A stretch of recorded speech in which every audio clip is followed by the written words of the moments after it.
Sir आपकी आवाज नहीं आ रही।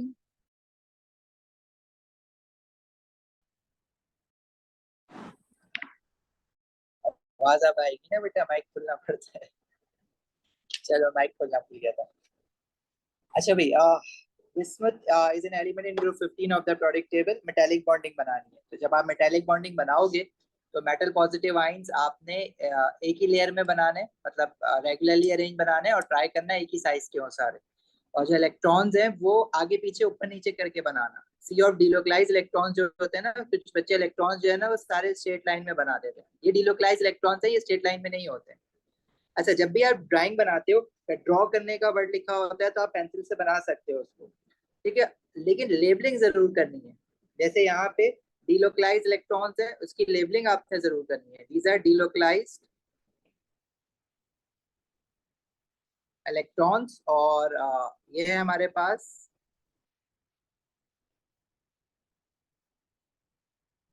Metal positive ions.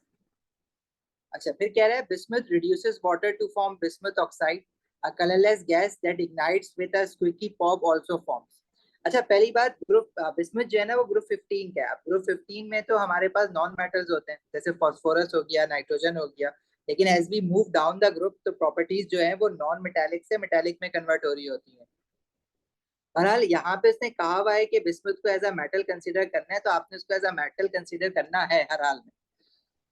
तो इसके रिएक्शंस, उसकी प्रॉपर्टीज सारी मेटालिक प्रॉपर्टीज होंगी। फिर bismuth reduces water to form bismuth oxide, a colorless gas that ignites with squeaky pop also forms। तो पॉप साउंड जो है वो कौन सी गैस प्रोड्यूस करती है जब उसको बर्न करते हैं, तो डेट इज हाइड्रोजन गैस, ठीक है। Construct an equation for the reduction of water bye bismuth. अब बिस्मुथ एक उसको मेटल कह रहा है, तो मेटल जो है वो सिंगल एटम लिखते हैं, उसका जो फॉर्मूला होता है एलिमेंटल फॉर्म में। वाटर को रिड्यूस कर रहा है तो इसका मतलब है वाटर में से लॉस ऑफ ऑक्सीजन हो रहा होगा। Reduction is also defined as loss of oxygen. तो ऑक्सीजन जब निकलेगा तो हाइड्रोजन गैस तो बन रही है, ये हमें पता है, लेकिन उसके साथ और दूसरा प्रोडक्ट क्या बन रहा है, बिस्मुथ ऑक्साइड बन रहा है, जिसका फॉर्मूला उसने दिया हुआ है Bi2O3। ये इक्वेशन आपने सिर्फ बैलेंस करनी है और कुछ नहीं करना है इसमें। आपने तो बिस्मुथ के साथ 2 मोल लगा देना, वाटर के साथ 3 लगाएंगे ऑक्सीजन को 3 बनाने के लिए, तो हाइड्रोजन गैस के साथ भी 3 मोल्स लगाने पड़ेंगे। तो बैलेंसिंग, ये तो इजी बैलेंसिंग है, इस तरह की बैलेंसिंग आप जल्दी कर लोगे। स्टेट सिंबल्स उसने नहीं मांगे हुए इक्वेशन में, तो हमें लिखने की जरूरत नहीं है। अगर स्टेट सिंबल्स लिखने होते हैं इक्वेशन में तो वो मेंशन कर देता है, right the state symbols. Next point 2 is bismuth is a yellow insoluble solid that melts at 1090 Kelvin. It has a high melting point. Bismuth is considered to be a metal, so the bonding between bismuth and oxygen must be ionic bonding. The molten compound conducts electricity. Okay, deduce the structure and bonding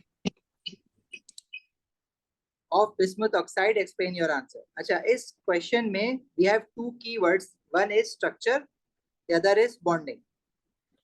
अब आपने on the basis of structure and bonding आपने बताना तो है कि structure क्या है और बॉन्डिंग क्या है, इसको साथ में एक्सप्लेन भी करना है, दोनों चीजों को अलग अलग करना है।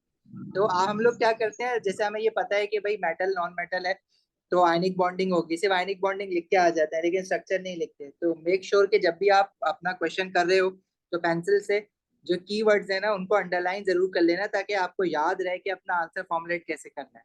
और आंसर स्टार्ट करने से पहले बेटा देखो, कुछ आंसर्स तो ऐसे होंगे आपने इतने फ्रिक्वेंटली करे हुए होंगे कि आपको पता है कि A to Z उस आंसर में आपको क्या लिखना है, स्टार्ट में क्या लिखना है और एंड में क्या लिखना है। लेकिन अगर कोई आंसर आपको पता है आंसर, लेकिन आपने वो पहले से लिखा हुआ नहीं था, आप उसको फॉर्मुलेट करने जा रहे हो, तो पहले जरा माइंड में ब्रेनस्टॉर्म कर लेना, या पेंसिल से कहीं पे कीवर्ड्स लिख लेना, उसको बाद में मिटा देना, या पेज के पीछे ब्लैंक पेजेस होते हैं वहां पे कीवर्ड्स लिख के जरा 15-20 सेकेंड्स के लिए माइंड में फॉर्मुलेट कर लेना, फिर अपना आंसर लिखना, कि ताकि कोई चीज मिस ना हो जाए। आपने स्ट्रक्चर भी डिफाइन करना है और बॉन्डिंग भी डिफाइन करनी है, इनफैक्ट एक्सप्लेन करनी है। तो इसमें स्ट्रक्चर क्या होता है, it has a giant ionic lattice. अब जाइंट आयोनिक लैटिस आप कैसे कह सकते हो कि जाइंट आयोनिक लैटिस है, by seeing it's melting point. Melting point high है ना, इसका मतलब है कि इसका जो लैटिस है वो जाइंट स्ट्रक्चर है, ठीक है।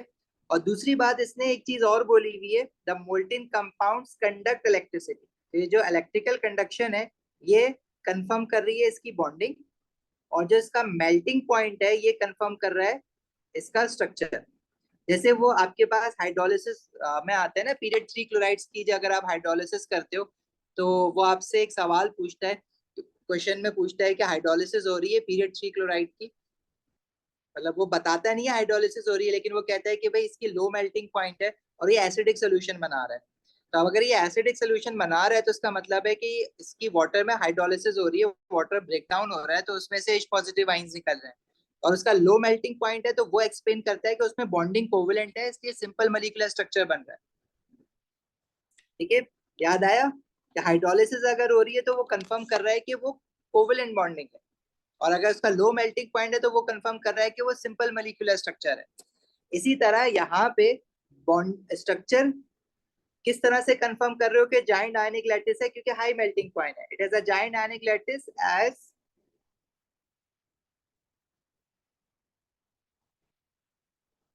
it has a high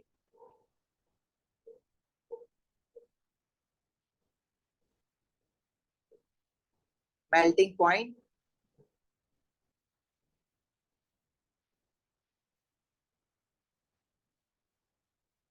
and as it has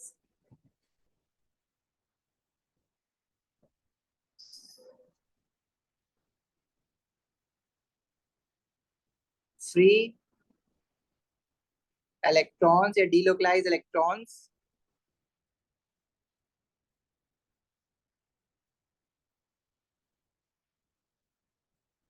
which can conduct electricity, so bonding is metallic.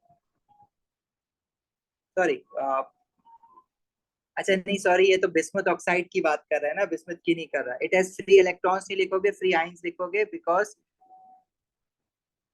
It has free ions which can conduct electricity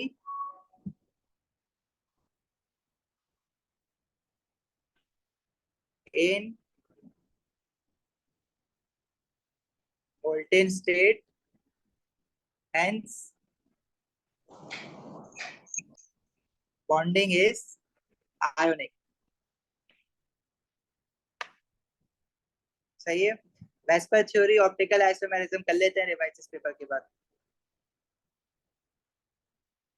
Ibrahim extra point लिखने का स्पेस नहीं होता, कहाँ लिखोगे? लिख दोगे तो कोई मसला नहीं है, एक्स्ट्रा पॉइंट लिखने के मार्क्स नहीं कटते। सिंपल मॉलिक्यूलर और सिंपल कोवेलेंट सेम है। जब स्ट्रक्चर कहता है ना तो आप मॉलिक्यूलर स्ट्रक्चर लिख दो, अगर वो सिंपल कोवेलेंट है तो you can write molecular structure या simple molecular structure. Simple covalent नहीं लिखते हैं हम लोग, सिंपल मॉलिक्यूलर लिखते हैं। लेकिन जब जाइंट होता है ना तो कोवेलेंट बॉन्डिंग में जाइंट स्ट्रक्चर बनता है तो उसको जाइंट कोवेलेंट कहते हैं। ठीक है, और जिसमें सिंपल मॉलिक्यूलर स्ट्रक्चर होता है जैसे कार्बन डाइऑक्साइड है, क्लोरीन है, these are known as simple molecular but not simple covalent. सही है मुबशिर?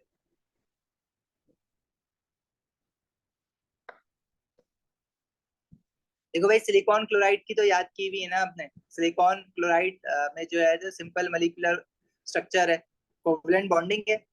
और कोवेलेंट बॉन्डिंग क्वेश्चन ऐसे पूछता है कि सिलिकॉन क्लोराइड को हमने वाटर में डाला है और एसिडिक सोल्यूशन बन रहा है, and silicon chloride has a low melting point.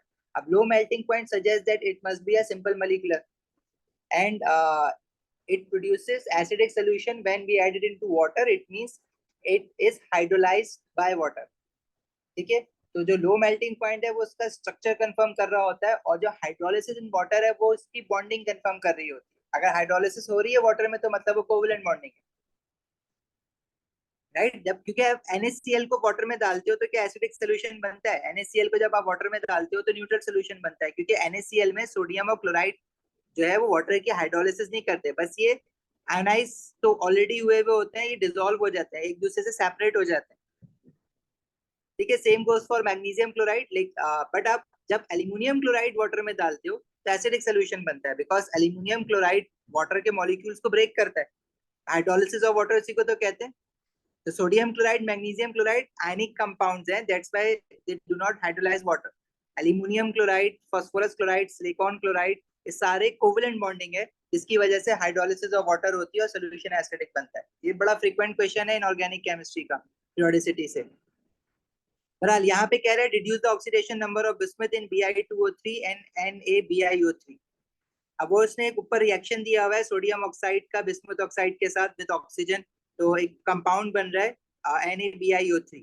Oxidation number of bismuth बताना है, आई होप ऑक्सीडेशन नंबर तो निकाल लोगे इजली। ऑक्साइड, ऑक्सीजन की ऑक्सीडेशन स्टेट जो होती है वो फिक्स होती है ऑक्साइड आइन में, दैट इज 2 नेगेटिव, जैसे हाइड्रोजन की फिक्स होती है +1। ग्रुप 1, ग्रुप 2 और ग्रुप 13 के मेटल्स की फिक्स होती है +1, +2, +3। तो इसमें आपने बिस्मुथ की निकालनी है, बिस्मुथ की हम x ले लेंगे, तो this should be 2 into x, 3 minus 2 is equals to 0। तो ये कितना आ रहा है हमारे पास, +3। और NaBiO3 में sodium is +1, bismuth is x, oxygen is -2, 3 into -2 equals 0, ये आ रही है हमारे पास +5।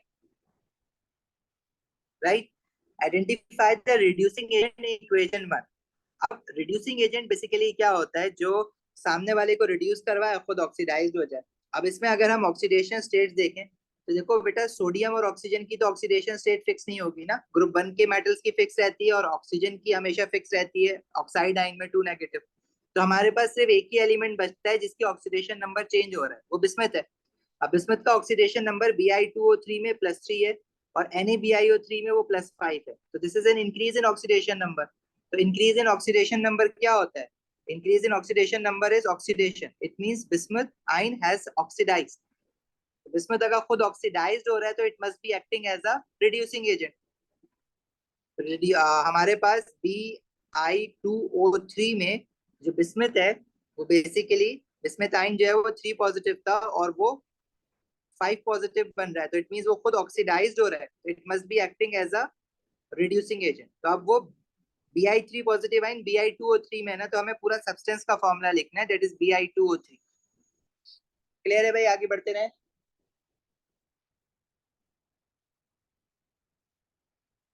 Okay, NaBiO3 is an oxidizing agent with similar properties to KMnO4।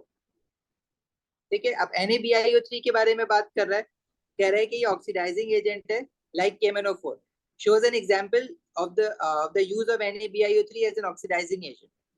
अब यहाँ पे इसने एक हमें डायोल दिया हुआ है और उसमें वो NaBiO3 डाल रहा है। अब वो ये कह रहा है कि जस्ट लाइक KMnO4 यूज हो रहा है, लेकिन ये यहाँ पे क्या काम कर रहा है, बिल्कुल एग्जैक्टली KMnO4 वाला काम तो नहीं कर रहा। KMnO4 को जब हम किसी अल्कोहल में डालते हैं, तो अगर अल्कोहल प्राइमरी या सेकेंडरी अल्कोहल है तो वो ऑक्सीडाइज्ड होता है। यहाँ पे तो कुछ और ही हुआ है। लेफ्ट हैंड साइड पे जो एक्स है वो बेसिकली आपका डायोल है, उसमें 2 अल्कोहल लगे हुए। तो हुआ क्या कि वाई जो प्रोडक्ट बना है वो एक कीटोन बना है, this is your propanone.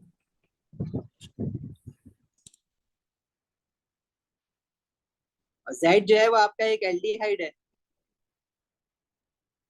This is your 2 carbon atom aldehyde which is ethanol.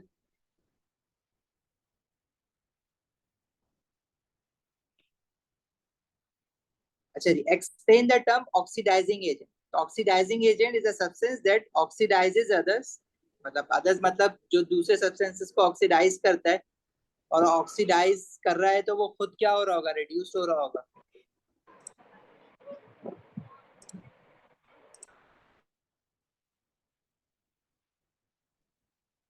ठीक है, लिख लोगे ऑक्सीडाइजिंग एजेंट की डेफिनेशन, ये लिख पाऊं।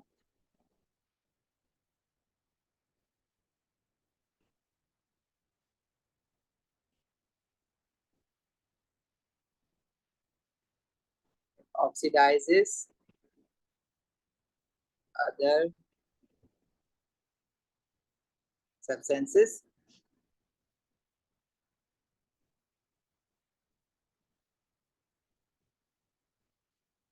by gaining electrons। ठीक है, substance that oxidizes other substances by gaining electrons from them। हाँ ये भी सही है इब्राहिम। बेटा इलेक्ट्रॉन्स का वर्ड जरूर ले आना बस कहीं पे, जब भी आप एक्सप्लेन कर रहे हो ना ऑक्सीडाइजिंग एजेंट और रिड्यूसिंग एजेंट को। या तो आप ऐसे भी लिख सकते हो, substance that oxidises other substances by making them loose electrons, ठीक है, एंड इटसेल्फ गेट रिड्यूस, वो भी सही है। इलेक्ट्रॉन्स का वर्ड जरूर ले आना। जब भी आप ऑक्सीडेशन और रिडक्शन की बात कर रहे हो तो या तो आप ऑक्सीडेशन नंबर्स का वर्ड लिया कि ऑक्सीडाइज हो रहा है तो मतलब ऑक्सीडेशन नंबर इंक्रीज हो रहा है, रिड्यूस हो रहा है तो ऑक्सीडेशन नंबर डिक्रीज हो रहा है, या लॉस और गेन ऑफ इलेक्ट्रॉन का वर्ड जरूर आना चाहिए। Next is saying compound x forms when methyl butyne reacts with KMnO4। अच्छा जी, कंपाउंड एक्स जो है वो एक डायोल है और वो methyl butyne reacts with KMnO4, state the essential conditions for the reaction. अब डायोल, अब ये जो मिथाइल ब्यूटूइन है वो एक एल्कीन है। अब एल्कीन अगर हम बनाए मिथाइल ब्यूटूइन तो but mean 4 carbon atoms, right, इतनी नेमिंग तो अब आपको आती है। 4 carbon atoms means but, methyl लगा हुआ है, उसका जो है उन्होंने वो नहीं लिखा हुआ, नंबर नहीं लिखा हुआ मिथाइल का। अब ब्यूटूइन का मतलब क्या है कि double bond must be in between second and third carbon, right.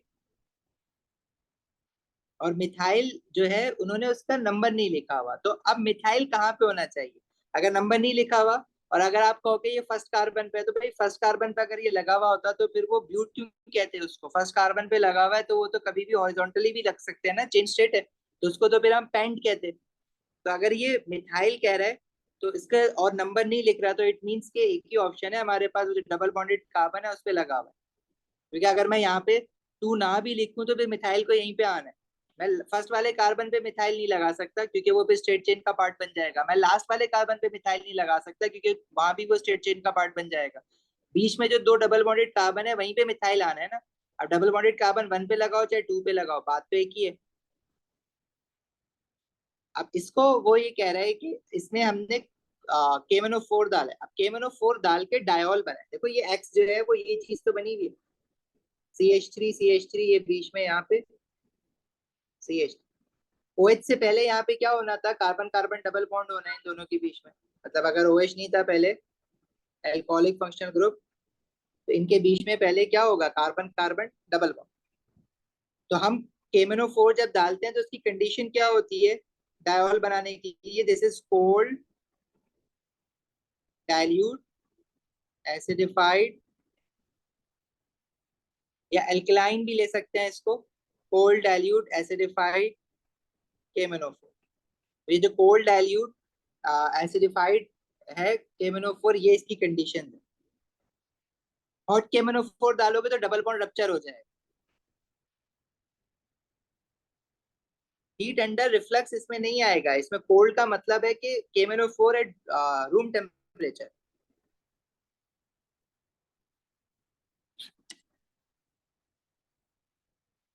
अच्छा जी, नेक्स्ट चीज saying complete table 1.1 to show. अच्छा इब्राहिम ये पूछ रहे हो कि हीट अंडर रिफ्लक्स कब कब लिखते हैं। देखो हमने एक ऑनलाइन ऑर्गेनिक की एक रिवीजन क्लास की थी जिसमें हमने रिएक्शन कंडीशंस डिस्कस की थी, और वो फाइल भी मैंने आपके साथ शेयर कर दी थी, जरा वो देख लेना खोल के। कि हमने हीट अंडर रिफ्लक्स, वैसे जितने भी हेलोजन अल्केन्स वाले रिएक्शंस है वहां पे हीट अंडर रिफ्लक्स आ रहा होता है। और जो हमारे अल्कोहल्स हैं वहां पे उनको जब ऑक्सीडाइज करते हैं तो प्राइमरी अल्कोहल से अगर मुझे कार्बोक्सिलिक एसिड बनाना है तो मैं हीट अंडर रिफ्लक्स लिखूंगा। और अगर मुझे एल्डिहाइड तक रुकना है तो मैं हीट एंड डिस्टिल लिखूंगा। इसी तरह हाइड्रोलिसिस ऑफ नाइट्राइल्स में भी हीट अंडर रिफ्लक्स आ रहा होता है। एक रिएक्शन है आपका हेलोजन अल्केन का विद अमोनिया जिसमें आप अमाइन बनाते हो, तो उसमें हमने हीट अंडर प्रेशर पढ़ा था। ठीक है, एक ही रिएक्शन ऐसा है जिसमें हीट अंडर प्रेशर आता है, तो वो जरा एक फाइल को वो गो थ्रू कर लेना, हमने समराइज किए थे अभी, आई थिंक लास्ट वीक ही की थी वो क्लास। वजी बेटा कोल्ड KMnO4 जब डालते हैं तो एल्कीन से डायोल बनता है, हॉट KMnO4 डालोगे तो carbon carbon double bond rupture होता है। तो अगर आपने डायोल बनाना है, डबल बॉन्ड में से एक बॉन्ड खत्म करना है पाई बॉन्ड, और दोनों डबल बॉन्डेड कार्बन पे हाइड्रोक्सिल फंक्शनल ग्रुप लगाना है, तो आप कोल्ड KMnO4 डालते हो, कोल्ड डाइल्यूट KMnO4, ये याद होना चाहिए।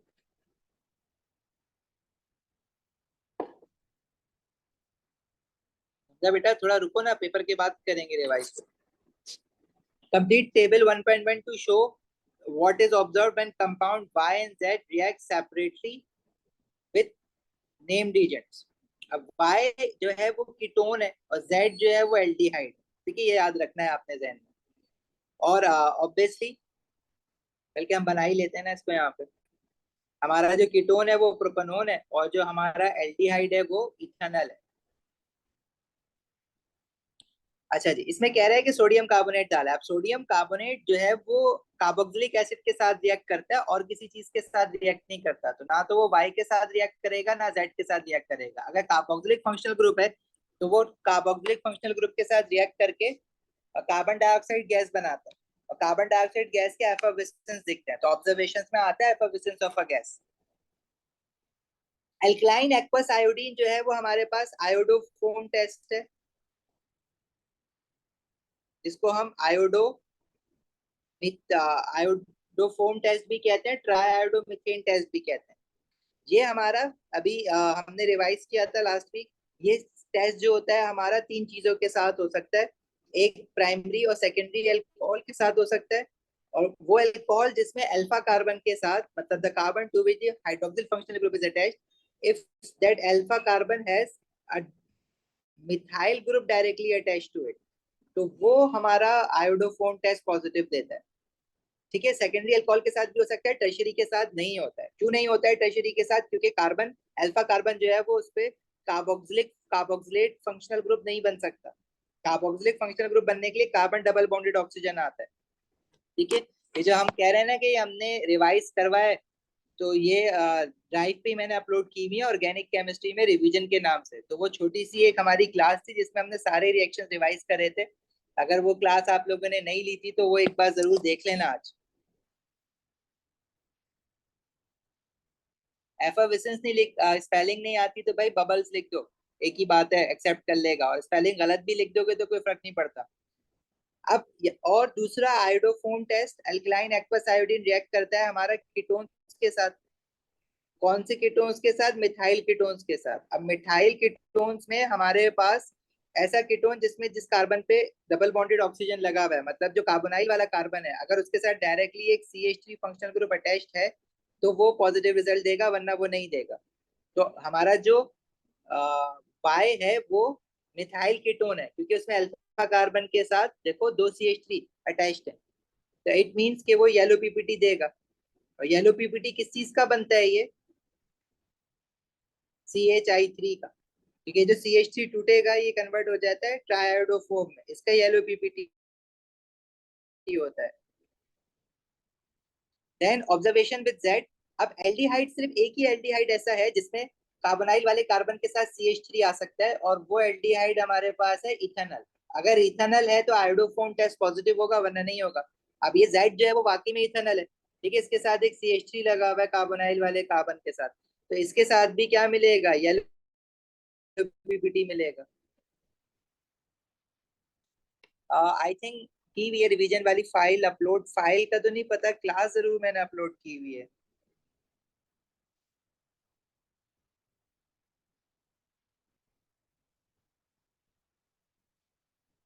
Revision class 1, class 2, class file मैंने नहीं की हुई, वो मैं कर देता हूँ। ठीक है, क्लास के बाद कर देता हूँ, लेकिन मैंने ये जो क्लासेस अपलोड की हुई है ये जरूर देख लेना। छोटी सी क्लासेस थी। नहीं नहीं, पूरा प्रेसिपिटेट ही लिखना है आपने, सिर्फ येलो पीपीटी लिखना है, वो तो मैं आपको सिर्फ बता रहा था। पीपीटी लिख सकते हो और प्रेसिपिटेट पूरी स्पेलिंग भी लिख सकते हो, पीपीटी भी लिख सकते हो। पीपीटी तो आप ओ लेवल से आप लिखते आ रहे हो। 2,4-DNPH is the test for aldehyde and ketones. Why ketone है, Z aldehyde है, तो दोनों के साथ पॉजिटिव रिजल्ट है। और जब पॉजिटिव रिजल्ट आता है तो ये क्या आपको प्रेसिपिटेट देता है? ऑरेंज पीपीटी देगा। तो दोनों में ऑरेंज पीपीटी मिलेगा। टॉलिन सिर्फ एल्डिहाइड के लिए होता है, जो कि सिल्वर मिरर टेस्ट देता है एल्डिहाइड्स के लिए। ये 4 मार्क्स का काम है ये इतना सारा।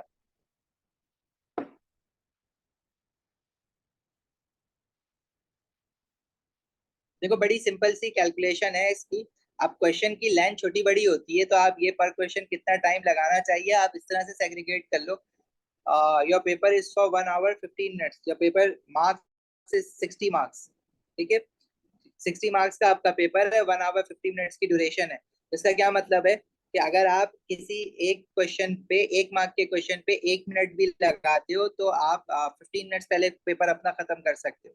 लेकिन ऑब्वियसली हर क्वेश्चन पे 1 मिनट नहीं लगता, तो इस पे बहुत कम लगता है। अब जैसे यहाँ पे मैं कह रहा हूँ क्वेश्चन 4 है, ये 1 मार्क का है, अब क्या इस पे 1 मिनट लगेगा या नहीं लगेगा डिपेंड करता है। अगर आपको इक्वेशन याद है तो आप उसको 15 सेकेंड्स में कर लोगे। Construct an equation for the reaction of Z with NaBH4। अब NaBH4 जो है वो एक रिड्यूसिंग एजेंट है। हमारे पास बेटा 2 तरह के रिड्यूसिंग एजेंट है NaBH4। ये NaBH4 जो है ना वो रिड्यूस करता है, ये माइल्ड रिड्यूसिंग एजेंट है, और एक रिड्यूसिंग एजेंट है LiAlH4। NaBH4 जो है ना वो एल्डिहाइड को रिड्यूस कर सकता है to form primary alcohol. NaBH4 जो है वो अपना कीटोन को रिड्यूस कर सकता है, लेकिन NaBH4 जो है ना कार्बोक्सिलिक एसिड्स को रिड्यूस नहीं कर सकता। कार्बोक्सिलिक एसिड्स को अगर आपने रिड्यूस करवाना है तो उसके लिए आपको LiLH4 लेना पड़ेगा। LiLH4 सबको रिड्यूस कर सकता है। LiLH4 जब हमेशा आप जब लेते हो तो ड्राई ईथर में लेते हो, एक्वस कंडीशंस में नहीं लेते हो उसको, क्योंकि वो पानी के साथ रिएक्ट कर जाता है एक्सप्लोसिवली।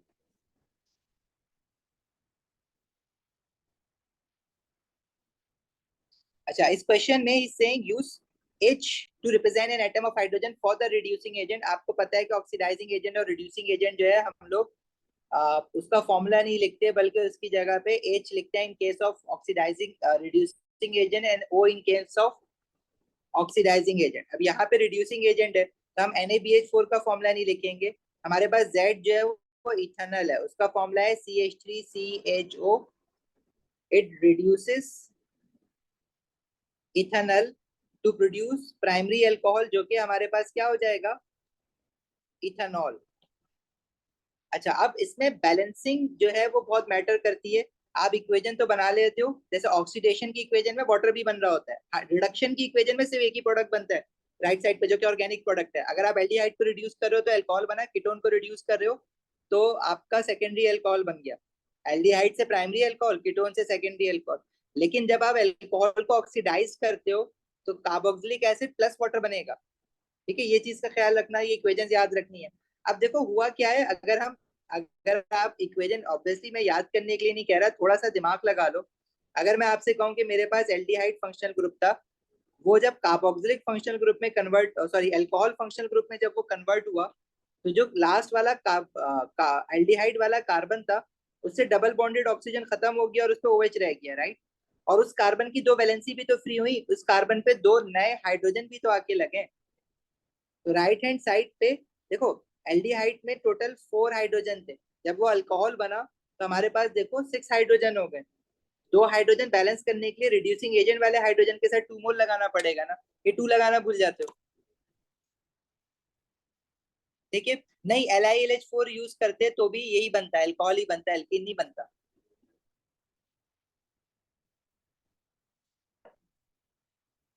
अहमद, वाटर बनेगा जब आप ऑक्सीडेशन कर रहे होते हो।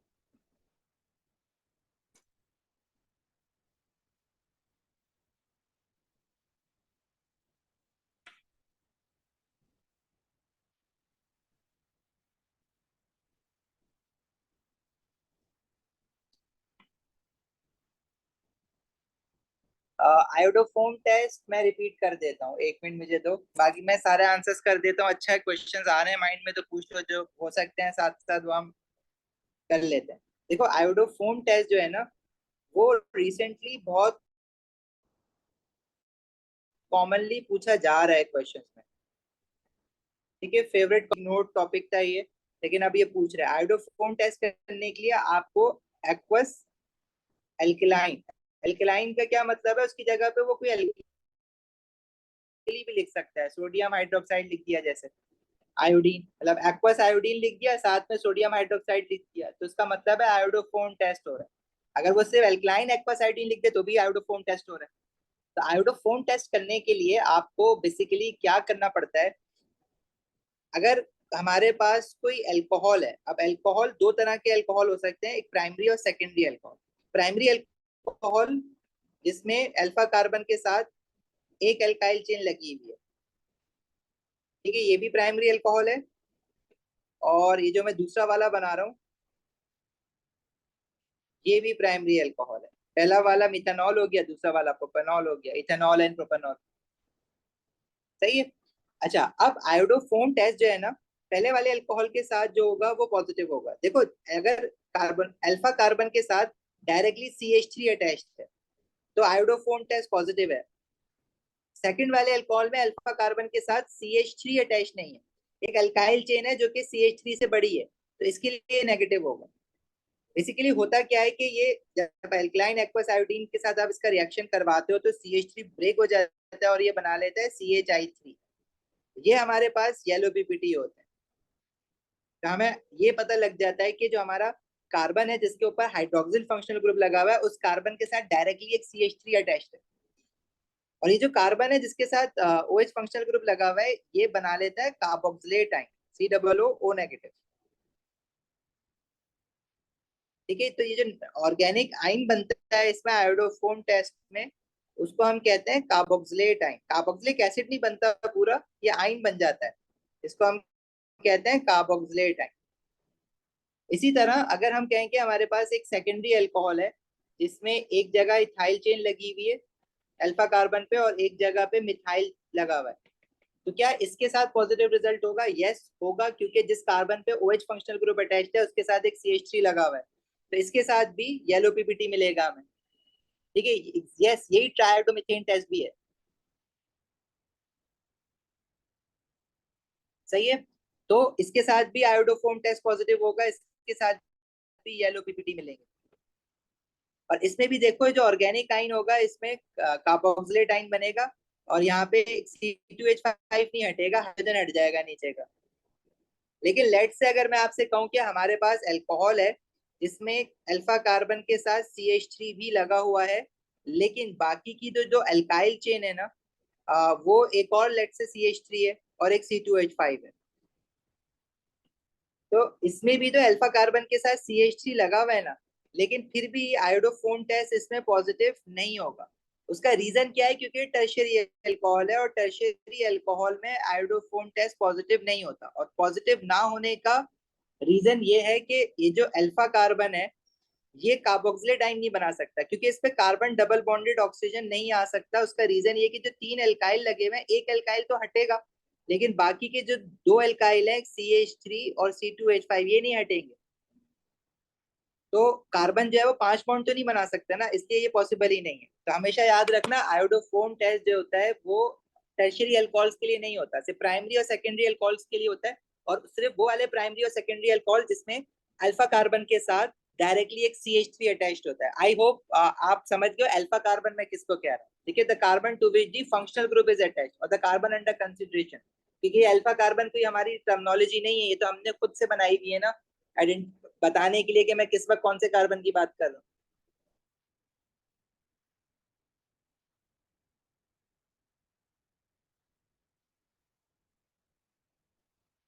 अच्छा, इसके अलावा आयोडोफोम टेस्ट हमारा और कहाँ कहाँ पॉजिटिव मिलेगा आपको भाई? कीटोन्स के साथ मिलेगा, लेकिन कीटोन्स में वो सारे तरह के कीटोन्स के साथ पॉजिटिव नहीं होगा, सिर्फ ऐसे कीटोन में जिसमें कार्बोनाइल वाला जो कार्बन है जिसपे कार्बन डबल बॉन्डेड ऑक्सीजन है उसके साथ एक CH3 का होना जरूरी है डायरेक्टली। अगर मेरे पास इस तरह का कार्बोनाइल कंपाउंड है जिसके राइट साइड पे भी अल्काइल चेन है, लेफ्ट साइड पे भी अल्काइल चेन होगी, लेकिन अगर उसमें कोई एक CH3 अटैच नहीं है तो आयोडोफोम टेस्ट नेगेटिव होगा। समझ आई बात? इसी तरह एल्डिहाइड में सिर्फ एक ही तरह का ऐसा एल्डिहाइड है जिसमें एल्डिहाइड की देखो टर्मिनल फंक्शनल ग्रुप है ना, कार्बन डबल बॉन्डेड ऑक्सीजन के बाद H आएगा, तो उसके एक साथ अगर CH3 लगा हुआ है तो इथेनॉल बनेगा। और अगर मैं इससे आगे बनाऊं एल्डिहाइड तो इथेनॉल के बाद अगर मैं प्रोपेनॉल बनाऊंगा, प्रोपेनॉल में हमारे पास अल्फा कार्बन के साथ CH3 नहीं आ सकता, तो इसमें आयोडोफोम टेस्ट नेगेटिव होगा। तो एल्डिहाइड के केस में सिर्फ और सिर्फ इथेनॉल के साथ जो है वो आयोडोफोम टेस्ट पॉजिटिव आएगा, बाकी सारे एल्डिहाइड्स में आयोडोफोम टेस्ट नेगेटिव आता है। राइट, समझ आती है बात?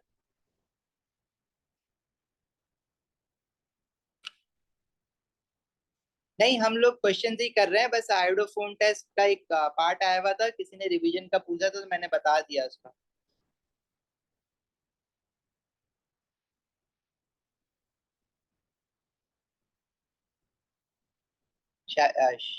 शिरीन बेटा समझ आ गया, रिवाइज ही तो कर रहे थे आइडोफोन टेस्ट।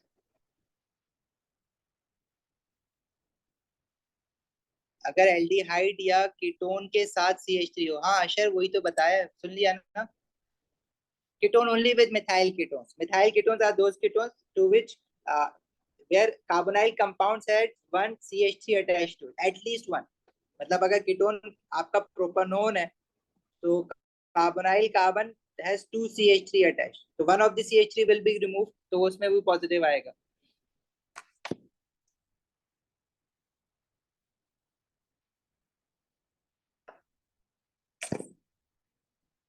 चलें आगे।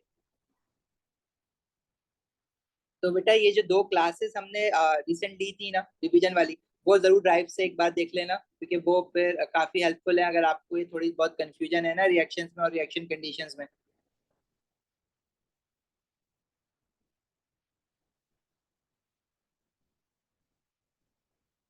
अच्छा जी। उसके अलावा अभी कोई मुझसे वो पूछ रहा था, देखो इक्वेशंस अगर मैं आपकी रिडक्शन की इक्वेशन लिख रहा हूँ या ऑक्सीडेशन की इक्वेशन लिख रहा हूँ, लेट्स से ये मेरे पास एल्डिहाइड है, ये रिड्यूस्ड हुआ है, तो ये प्राइमरी कौन आ रहा है, CH3CH2OH। इसके साथ हमारे पास रिड्यूसिंग एजेंट जो आएगा उसके कितने मोल्स आने चाहिए, 2 moles of reducing, 2 moles of hydrogen. Reducing agent की जगह हम H लिख रहे हैं ना। इसी तरह अगर लेट से मैं कोई कीटोन है, CH3CO CH3 प्रोपेनोन है, इसको रिड्यूस करवाएंगे तो ये सेकेंडरी अल्कोहल बनेगा। सेकेंडरी अल्कोहल जो होता है वो CHOH और CH3, ये बनेगा प्रोपेन 2 ऑल। तो इसके साथ भी 2 मोल्स ऑफ रिड्यूसिंग एजेंट आएगा।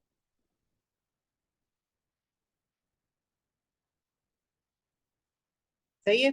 लेकिन अगर मैं कार्बोक्सिलिक एसिड को रिड्यूस करवा रहा हूँ, CH3COOH, कार्बोक्सिलिक एसिड भी प्राइमरी अल्कोहल बनाएगा ना, CH3CH2OH। अब यहाँ पे जब आप इस इक्वेशन को बैलेंस करने जाओगे तो रिड्यूसिंग एजेंट की जगह आपने H लिख दिया। अब प्रॉब्लम ये है कि यहाँ पे कार्बोक्सिलिक एसिड में 2 ऑक्सीजन थे, राइट हैंड साइड पे अल्कोहल में सिर्फ 1 ऑक्सीजन है, तो बाकी दूसरा ऑक्सीजन कैसे बैलेंस करोगे फिर, तो फिर यहाँ पे आपको वाटर बनाना पड़ेगा। ठीक है। और हाइड्रोजन बैलेंस करने के लिए देखो राइट हैंड साइड पे हाइड्रोजन ज्यादा बढ़ गए ना, 2 हाइड्रोजन जो है वो इस कार्बन के साथ आ गए हैं जो पहले नहीं थे। कार्बोक्सिलिक वाले कार्बन पे तो कोई डायरेक्टली हाइड्रोजन अटैच नहीं था ना, लेकिन जब वो अल्कोहल बना तो इसके ऊपर 2 हाइड्रोजन और आ जाएंगे।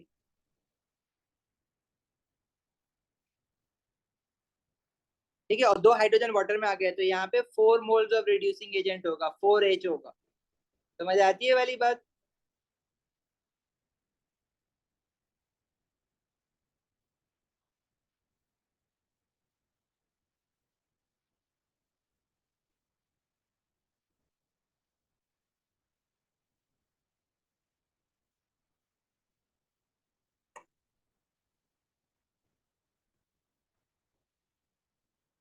एस्मा पेपर मिल गया आपको।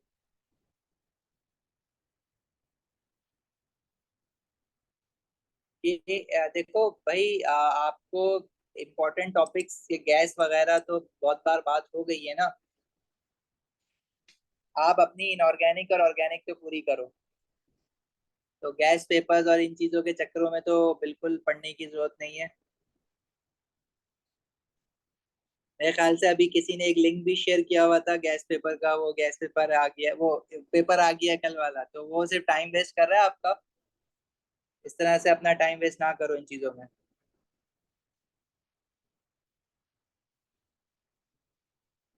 हमजा तुमने शेयर किया हुआ था ना लिंक वाला, नहीं करो बेटा। मजा बहुत आता है लेकिन नहीं करो, टाइम वेस्ट हो जाएगा।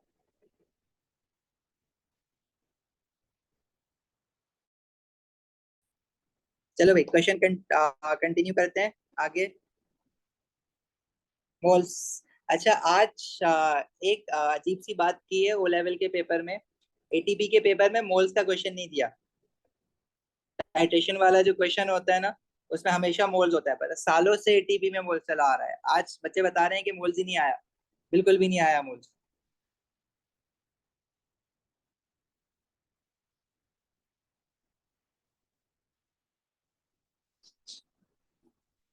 चलो भाई, पार्ट ई इसका कह रहा है NaBiO3 can be used to determine the concentration of Mn2 positive ions.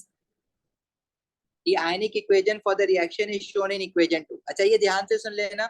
अब मोल्स हमारे एएस के पेपर में, पेपर 2 में, अगर आप पुराने मोल्स के क्वेश्चंस उठाओगे तो फुल लेंथ क्वेश्चंस होते थे, 8-8 9-9 10-10 मार्क्स के क्वेश्चन आता था मोल का। अब जो है रिसेंट ट्रेंड के हिसाब से उसने मोल्स को बहुत ज्यादा कट डाउन कर दिया है। तो अगर आप मोल्स उठाते हो तो ये मेरे ख्याल से पूरे पेपर में ये सिर्फ 3 मार्क्स का मोल मिलेगा, इसमें बाकी मोल्स है ही नहीं। लेकिन ये 3 मार्क्स का भी आसान मोल दिया हुआ है उसने। अच्छा भाई, इस क्वेश्चन में कह रहे हैं NaBiO3 can be used to determine the concentration of Mn2 positive ions. The ionic equation for the reaction is shown in equation 2. अब Mn2 positive ion and BiO3 negative जो है वो 4H पॉजिटिव आइन के साथ react करके MnO4 मैग्नेटाइंस बना रहा है। अब आपने इसमें मोल सॉल्व करना है।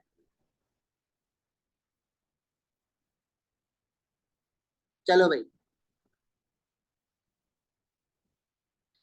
अच्छा जी, देखो मोल्स का क्वेश्चन में स्कीमेटिक बना लोगे तो इजीली हो जाएगा। A student uses the following procedure in an experiment, add 100 centimetre cube of saturated solution of Mn2 positive ion in a volumetric flask. Volumetric flask जो होता है वो डाइल्यूशन पर्पसेस के लिए यूज होता है। अब वॉल्यूमेट्रिक फ्लास्क यूज कर रहा है तो इसका मतलब है कि वो डाइल्यूशन कर रहा है किसी चीज की। अच्छा, वॉल्यूमेट्रिक फ्लास्क में वही कह रहा है कि हमने 100 सेंटीमीटर क्यूब का सोल्यूशन डाला है जिसमें Mn2 पॉजिटिव आइन है। Add distilled water to the flask to make 1 decimeter cube of dilute solution. अब 1 dm क्यूब का मतलब क्या है? 1000 सेंटीमीटर क्यूब ना। सारा इस क्वेश्चन में कंफ्यूजन यहाँ पे कर देंगे। 1 dm क्यूब तो 1 dm क्यूब लेके आगे बढ़ जाएंगे। 1 dm cube is 1000 centimetre cube. मतलब इसने सोल्यूशन की जो मैग्नेटाइन Mn2 पॉजिटिव आइन वाला सोल्यूशन है उसकी डाइल्यूशन की है, उसमें डिस्टिल वाटर डाला और डिस्टिल वाटर डाल के उसने उसको 1000 सेंटीमीटर क्यूब तक कर दिया। Titre a 25 centimeter cube sample of dilute solution with 0.1 mole per decimeter cube of NaBiO3. तो इसने क्या किया, हमारे पास 25 सेंटीमीटर क्यूब सोल्यूशन इस वॉल्यूमेट्रिक फ्लास्क से इसने निकाला है और इसकी टाइट्रेशन की है। सही है।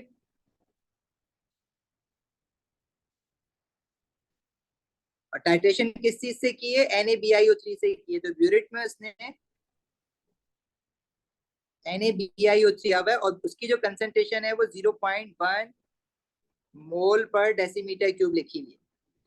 The 25 centimeter cube sample of dilute solution of Mn2 positive ion reacts completely with exactly 21.5 and 0.1 mole per dm cube of NaBiO3.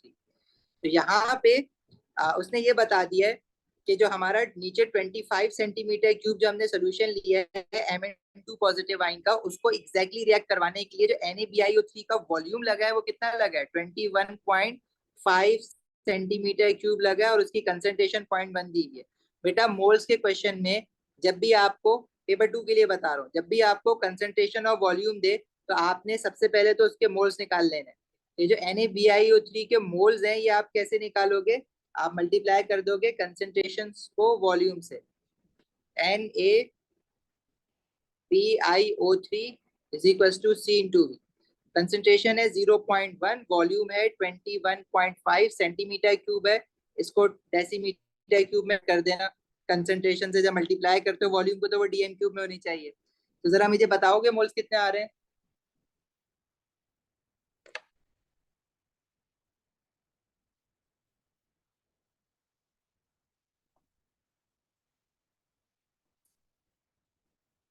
जल्दी जल्दी।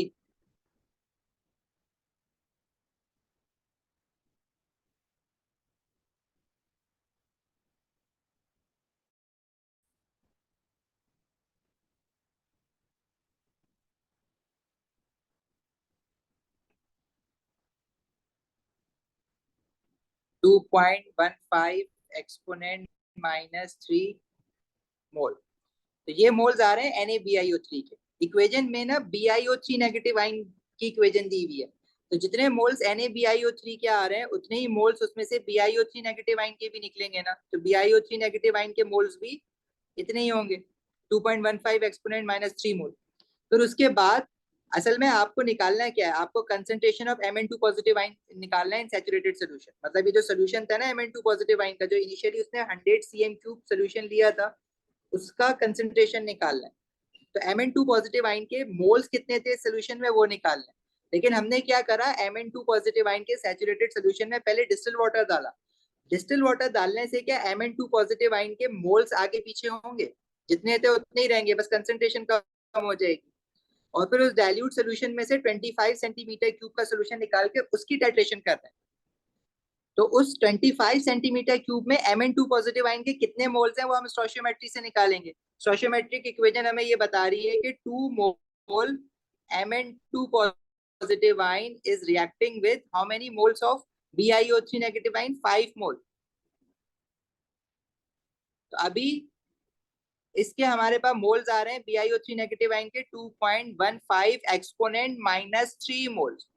तो Mn2 पॉजिटिव आयन के कितने मोल्स होंगे, तो x की वैल्यू निकालो। x की वैल्यू आ जाएगी 2 into 2.15 exponent minus 3 divided by 5। ये बताओ कितना आ रहा है। वॉल्यूम में बताता हूँ, कंसंट्रेशन के लिए वॉल्यूम क्या लेंगे। पहले मुझे Mn2 पॉजिटिव आयन के मोल्स बता दो, यहाँ पे कितने आ रहे हैं।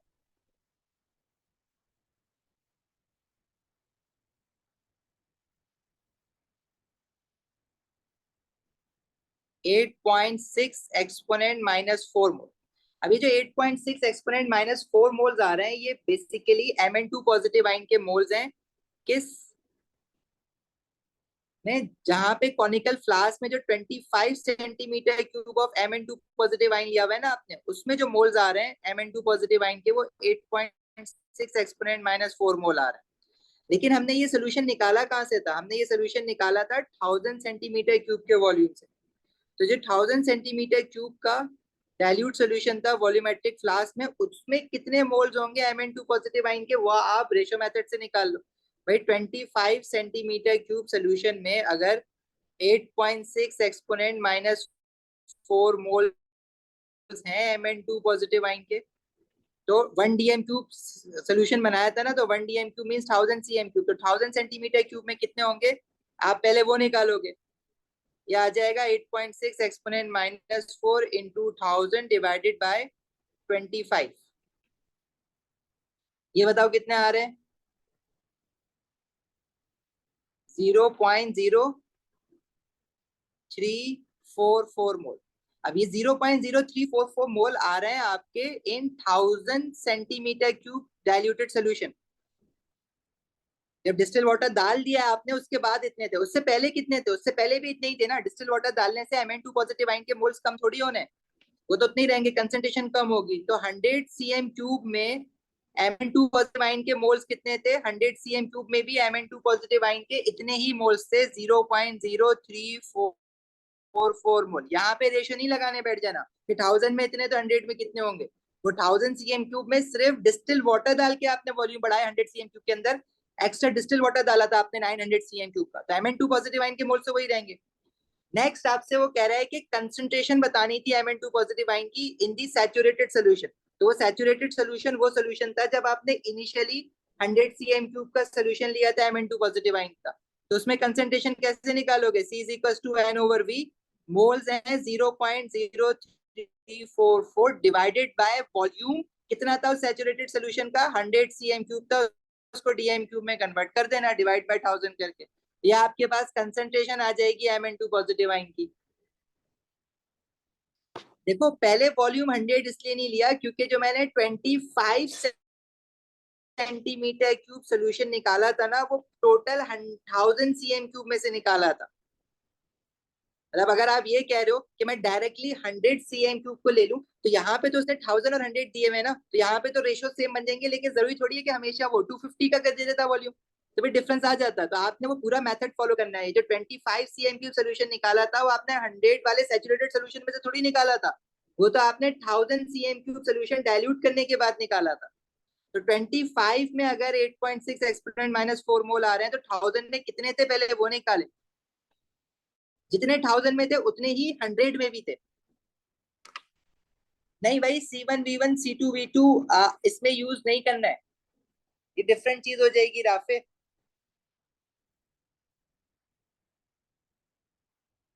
क्योंकि राफे देखो, आपने कंसंट्रेशन तो निकालनी नहीं है ना, मोल्स निकालने हैं।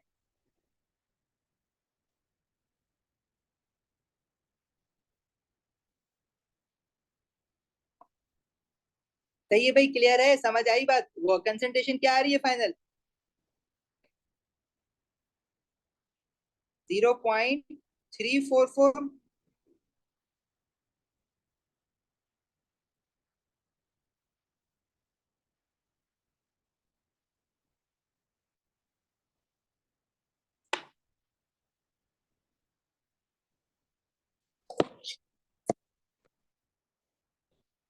ठीक है राफे, अगर ये वॉल्यूम 250 होता है तो निकाल के देखो उसमें भी सेम आ रहा है या नहीं आ रहा।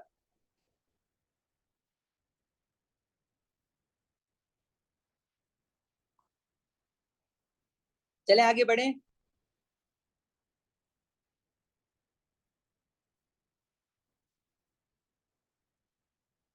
NaBiO3 रिएक्ट्स कंप्लीटली का ये काम है कि भाई NaBiO3 जो है वो आपका अ, ये जो वॉल्यूम रिएक्ट कर रहा है NaBiO3 का, वो सारा का सारा रिएक्ट कर रहा है ना। तो जो भी उसके मोल्स आएंगे वो उससे Mn2 पॉजिटिव आयन के मोल्स निकालोगे।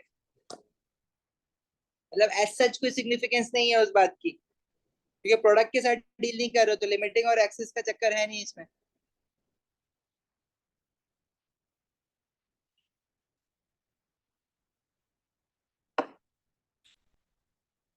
चलो भाई,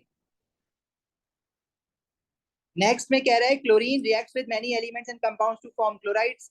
table 2.1 shows information about some chlorides of period 3 elements.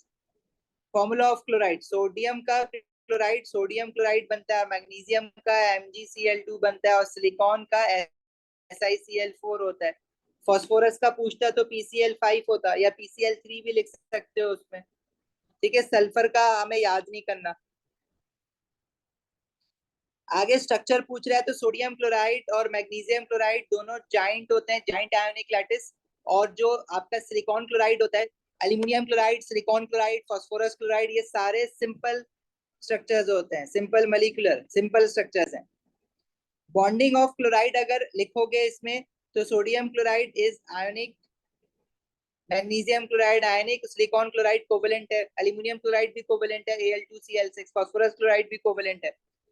Magnesium chloride को पानी में डालते हैं, तो वैसे हाइड्रोलिसिस की इक्वेशन मैग्नीशियम क्लोराइड की याद नहीं करनी है, लेकिन आपको ये पता होना चाहिए कि magnesium chloride slightly acidic pH देता है, मतलब स्लाइट हाइड्रोलिसिस ऑफ वाटर हो रही होती है थोड़ी बहुत इसमें। सोडियम क्लोराइड बिल्कुल हाइड्रोलिसिस नहीं करता वाटर की, तो वो pH 7 देता है।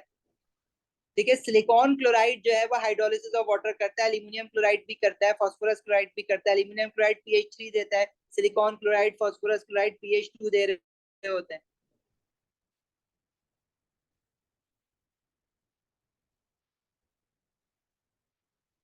ऑर्गेनिक में स्ट्रक्चर्स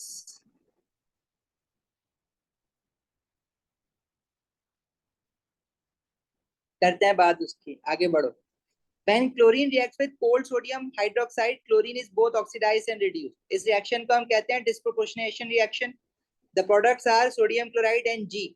अब ये इक्वेशन आपने रटनी है, कोल्ड सोडियम हाइड्रोक्साइड के साथ भी और हॉट सोडियम हाइड्रोक्साइड के साथ भी। इस टाइप ऑफ रिडॉक्स रिएक्शन को हम कहते हैं this is disproportionation reaction.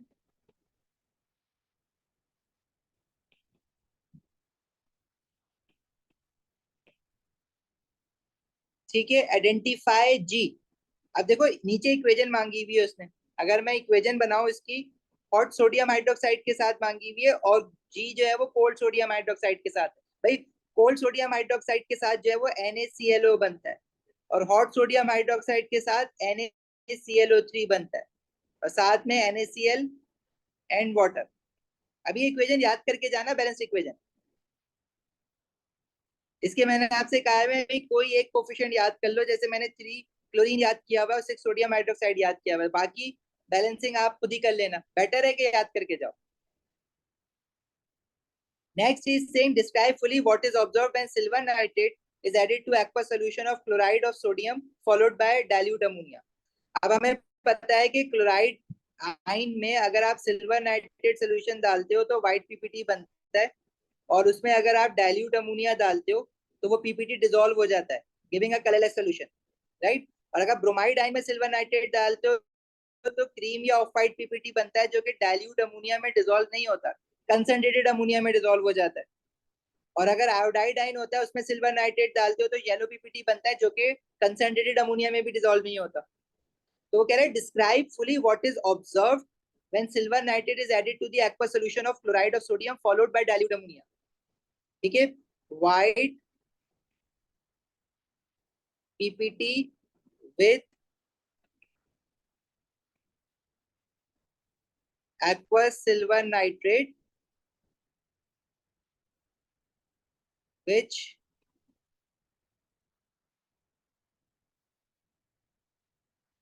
dissolves when dilute aqueous ammonia is added. आगे बढ़े। अब देखो ये तो पूरा सवाल अभी तक यहाँ से पूरा ए और बी पार्ट रट्टे वाला था, यहाँ थोड़ा दिमाग लग जाएगा। An excess of chlorine reacts with phosphorus to form PCl5. PCl5 is a simple molecule in the gas phase. It also exists in a solid form as two ions, PCl4 positive ion and PCl6 negative ion. Complete table 2.2 to identify the shapes of each of these species. अच्छा, PCl5 का shape क्या है? हमने shapes कैसे याद किए हुए? हमने ये नंबरिंग याद किए हुए ना, 20, 21, 22, 30, 31, 40, 50, 60। और एक लाइन हमने याद की हुई है, L B B P P T bio. ठीक है, एल हमारा लीनियर है, बी बैंड है, ठीक है। और जो दूसरा बैंड है ये भी बैंड ही होता है, लेकिन इसको हम फिर नॉन लीनियर शेप कहते हैं। बैंड नॉन लीनियर है तो नाम करने के लिए हम इसको सिर्फ नॉन लीनियर कह रहे होते हैं। फिर हमारा प्लेनर है, then pyramidal, trigonal planar, trigonal pyramidal, then we have tetrahedral, bipyramidal, and the last one is octahedral. Bond angles भी आपने याद किए हुए इनके। टेट्राहेड्रल 109.5 होता है, उसमें से 2.5 माइनस करो पिरामिडल का आ जाता है, उसमें से एक और 2.5 माइनस करो नॉन लीनियर का आ जाता है 104.5। प्लानर का 120 डिग्री होता है, लीनियर का 180 होता है, बैंड का 117.5, ऑक्टाहेड्रल का 90, और बायपिरामिडल में दो तरह के एंगल होते हैं, 90 और 120 के। PCl5 में क्या है? बायपिरामिडल शेप है। हमने एग्जांपल में भी PCl5 पढ़ा हुआ होता है, 5 bonded pair 0 lone pair, right.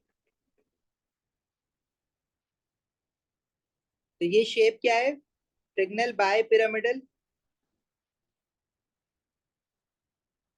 इसको सिर्फ बायपिरामिडल भी लिख दो तो ये तो सही है, अदरवाइज पूरा नाम जो होता है इसका वो होता है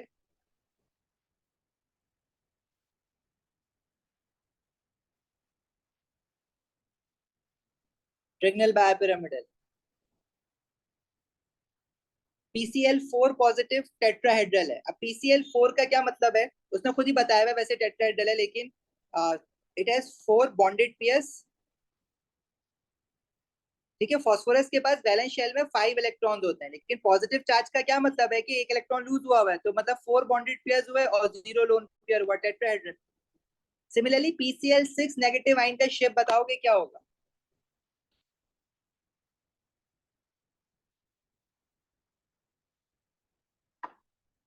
शेप बनाने के लिए दे सकता है, समझा? ये बेटा वो है ना बॉन्ड एंगल्स जो हमने याद किए हुए थे, shapes and bond angles, VSEPR theory.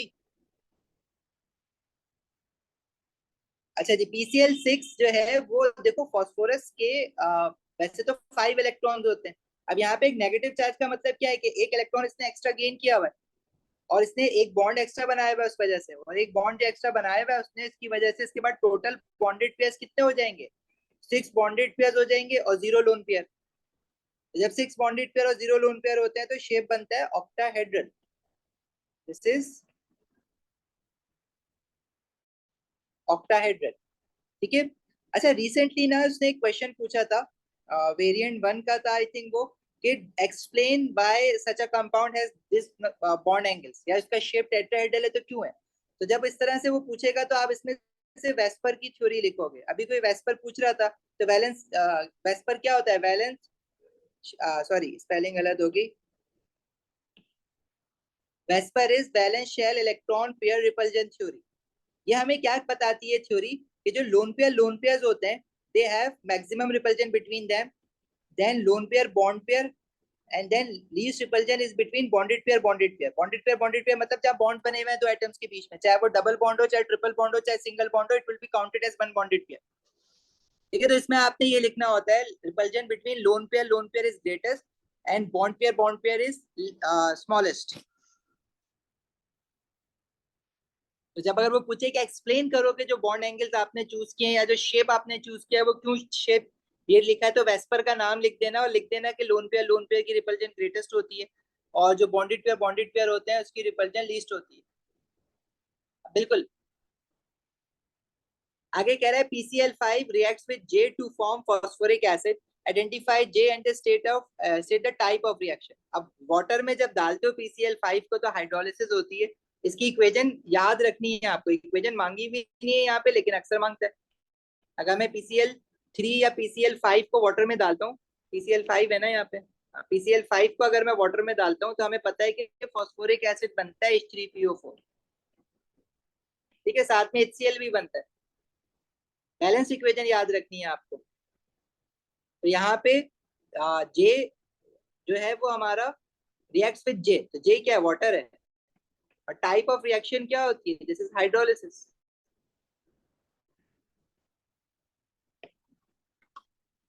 VSEPR की राफे फुल फॉर्म लिख देना, valence shell electron pair repulsion theory, क्योंकि वो क्वेश्चन में ना 3-4 लाइंस दी हुई थी एक्सप्लेन करने की, और वो क्वेश्चन अपना एक ही बार आया।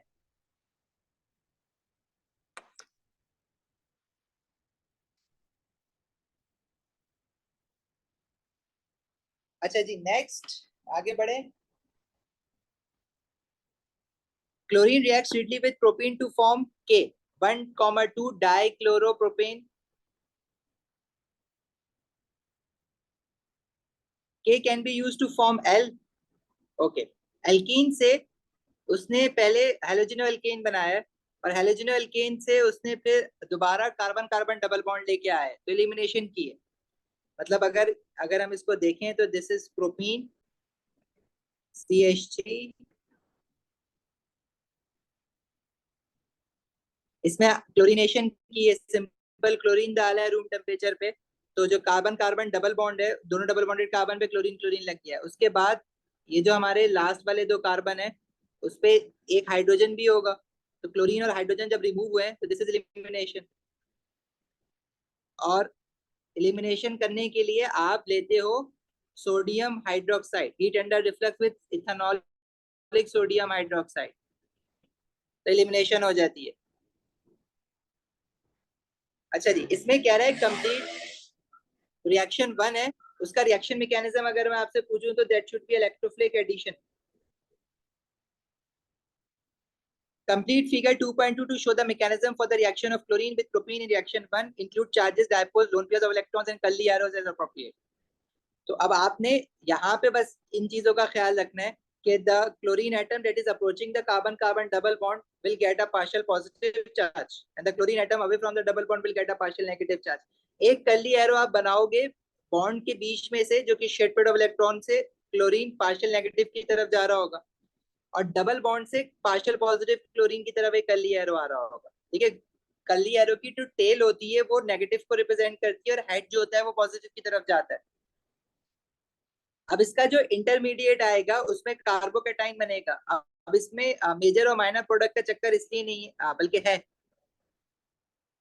अब इसमें तो पूछा हुआ नहीं है मेजर माइनर, डायरेक्ट प्रोडक्ट दिया हुआ है इसमें, क्योंकि दोनों क्लोरीन है ना। अगर हाइड्रोजन क्लोराइड होता तो फिर मैं मेजर माइनर देखता है, यहाँ पे मेजर माइनर देखने की जरूरत नहीं है। तो आप यहाँ पे किसी भी कार्बन पे क्लोरीन अटैच कर दो, जैसे मैं फर्स्ट कार्बन पे क्लोरीन अटैच कर दूंगा तो सेकंड का डबल बॉन्डेड कार्बन पे पॉजिटिव चार्ज आ जाएगा, तो कार्बोकेटाइन बन गया। अच्छा, वो क्लोरीन जो कि इलेक्ट्रॉन गेन कर लेगा, नीचे वाला जो पार्शियल नेगेटिव क्लोरीन था उस पर कंप्लीट नेगेटिव चार्ज आएगा और उस पर एक एक्स्ट्रा इलेक्ट्रॉन जो है ना वो पूरा लोन पेयर बना के दिखाओगे। आप ये बनाना ही भूल जाते हो, ठीक है, अगर बना भी देते हो तो ये लोन पेयर बनाना भूल जाते हो, या कोई लोग नेगेटिव चार्ज लगाना भूल जाते हैं, तो ये पूरा बनाना है आपको। और फिर यहाँ से कर्ली एरो आपने बनाना होता है पॉजिटिव की तरफ, और कर्ली एरो कहाँ से बनेगा, लोन पेयर से बनेगा पॉजिटिव की तरफ। अभी कर्ली एरो ऐसे ही नहीं हवा में बना देना, बस देखा क्लोरीन यू करके बना दिया, तो आपने जो लोन पेयर जहाँ पे बनाया ना वहां से पॉजिटिव की तरफ कर्ली एरो बनाओगे। 4 मार्क्स मिलेंगे सिर्फ इतना सा काम करने के लिए। पॉजिटिव किसी भी कार्बन पे लग सकता था, आप फर्स्ट कार्बन पे पॉजिटिव, सेकंड कार्बन पे क्लोरीन लगा सकते थे, क्योंकि फाइनल प्रोडक्ट में दोनों डबल बॉन्डेड कार्बन पे क्लोरीन है, तो कोई फर्क नहीं पड़ेगा, फाइनल प्रोडक्ट सेम बनेगा।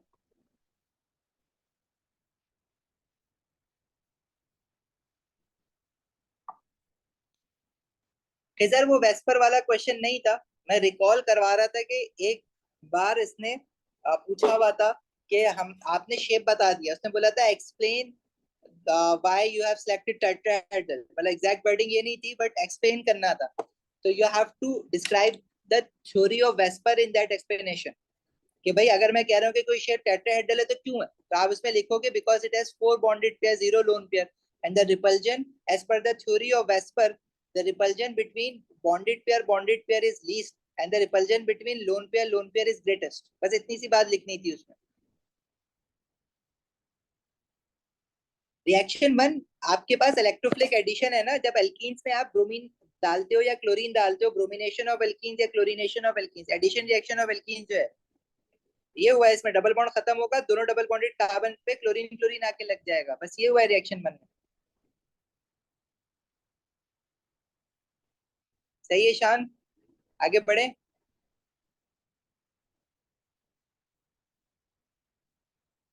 कंडीशन, इसकी कंडीशन तो लिखी भी नहीं है, कंडीशन तो रूम टेम्परेचर पे होता है, no condition, room temperature and dark, sunlight नहीं चाहिए इसके लिए, सनलाइट होगी तो फ्री रेडिकल सब्स्टिट्यूशन स्टार्ट हो जाता है।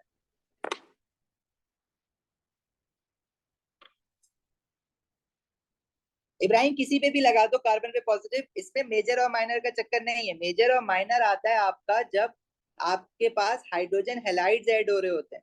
हाइड्रोजन हेलाइड्स मतलब अगर मैं यहाँ पे HCl की जगह लेट से हाइड्रोजन क्लोराइड होता, तो फिर यहाँ पे मेजर माइनर का चक्कर आ रहा होता। अगर मैं आपसे कहता कि चलो फॉर एग्जांपल इसको चेंज कर देते हैं,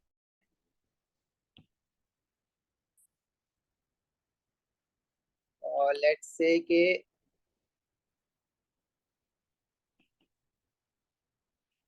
अब अगर आपसे मैं पूछूं कि बताओ कि जो इसका जो इंटरमीडिएट है वो कैसा होगा, तो इंटरमीडिएट में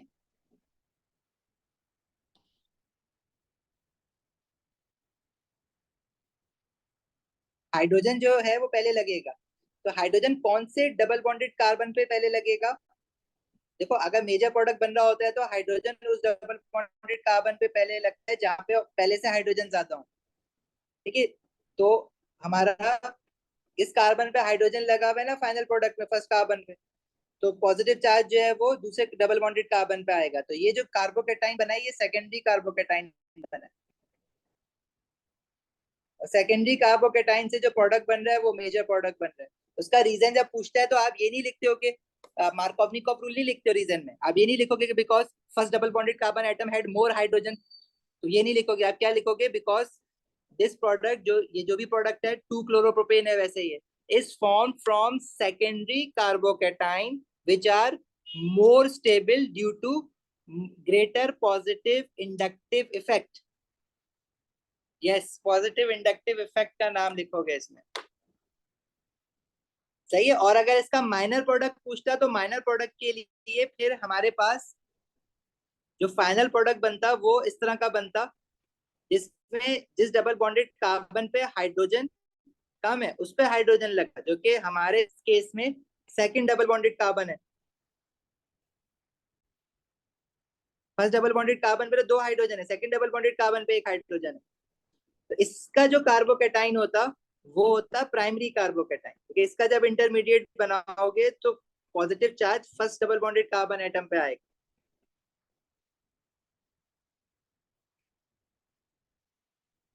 सही है, आ गई बात याद। लेकिन यहाँ पे इसने रिएक्शन क्लोरीन के साथ करवाया हुआ था, तो क्लोरीन के साथ भी फर्क नहीं पड़ता, क्योंकि तो दोनों डबल बॉन्डेड कार्बन पे अल्टीमेटली क्लोरीन ही लगना है ना, तो मेजर और माइनर का फर्क ही नहीं है कोई इसमें, एक ही तरह का प्रोडक्ट बन रहा है इसमें। चले आगे। Identify the region and condition for reaction two. अब रिएक्शन टू जो हुआ है हमारे पास, वो एलिमिनेशन रिएक्शन हुआ है, जिसमें से एक कार्बन से क्लोरीन हटा है और उसके एडजेसेंट कार्बन से ऑब्वियसली हाइड्रोजन हटेगा। तो इसका मतलब है हमने एलिमिनेशन करवाई, और एलिमिनेशन होती है किसके साथ? एथेनॉलिक सोडियम हाइड्रोक्साइड के साथ। तो इसमें हम हीट अंडर रिफ्लक्स करते हैं, heat under reflux with ethanolic sodium hydroxide या sodium hydroxide in ethanol. Reaction one के रीजेंट्स तो भाई क्लोरीन है ना, रीजेंट्स तो रिएक्टेंट को कहते हैं। कंडीशन क्या है रिएक्शन वन की? Room temperature and dark. Dark मतलब नो सनलाइट, अगर सनलाइट होगी तो ये जो पहला वाला कार्बन है ना, वो सिंगल बॉन्डेड है, तो इसके साथ फ्री रेडिकल सब्स्टिट्यूशन स्टार्ट हो सकता है। अच्छा जी, कंपाउंड एल जो है वो एक एल्कीन है, कह रहे draw one repeat unit of the addition polymer. अब एडिशन पॉलीमर आप एल्कीन से कैसे बनाते हो?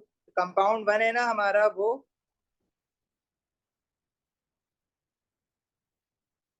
ये है।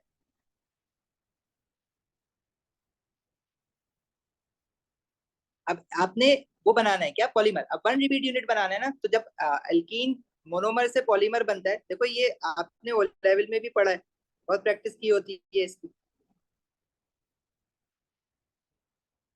तो जो डबल बॉन्डेड कार्बन एटम्स होते हैं उसके राइट और लेफ्ट पे आप फिर कुछ नहीं लिख रहे होते हो। सिंपल एडिशन पॉलीमर में क्या होता है, कार्बन कार्बन डबल बॉन्ड जो होता है वो खत्म हो जाता है, सिंगल बॉन्ड रह जाता है, और जो डबल बॉन्डेड कार्बन है उसके साथ कंटिन्यूटी बॉन्ड बन जाता है। This is the one repeat unit. अगर टू रिपीट यूनिट्स कहेगा तो आगे ही आप एक और ऐसा मॉलिक्यूल बनाओगे और उन दोनों को आपस में जोड़ दोगे।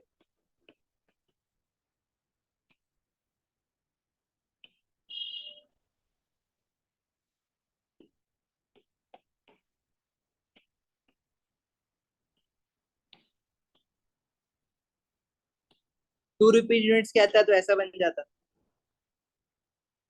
ठीक है। अच्छा, अब सवाल कि क्या इसका स्ट्रक्चर फॉर्मूला बना सकते हैं या स्केलेटल फॉर्मूला बनाना है? भाई देखो क्वेश्चन में उसने मेंशन नहीं किया हुआ, जब तक वो मेंशन नहीं कर रहा तो आपकी मर्जी है, आप स्ट्रक्चर बनाओ या स्केलेटल बनाओ या डिस्क्रीट बनाओ। अगर मैं इसका स्केलेटल फॉर्मूला बनाऊंगा तो स्केलेटल फॉर्मूला इसका देखो हमारे पास इसमें जो डबल बॉन्डेड कार्बन है उसमें से डबल बॉन्ड खत्म होगा ना, उसके डबल बॉन्डेड कार्बन पे एक पे Cl लगा हुआ है और एक नीचे एक और CH3 है। तो अगर आप इसी स्ट्रक्चर में बस कुछ भी नहीं करो, जो डबल बॉन्ड है वो खत्म कर दो और उसके साथ कार्बन के साथ कंटिन्यूटी बॉन्ड कंटिन्यू कर दो, स्केलेटल फॉर्मूला बन गया।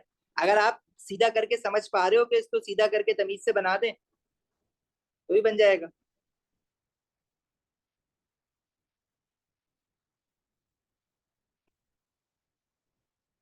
कंटिन्यू बॉन्ड डॉटेड से दिखा दिया करो स्केलेटल में, दोनों सही है। अगर आपके ऊपर लिखा हुआ नहीं है कि स्केलेटल बनाना है तो आप स्ट्रक्चर बना सकते हो, लेकिन वन रिपीट यूनिट बोला हुआ है तो वन रिपीट यूनिट बनाओ।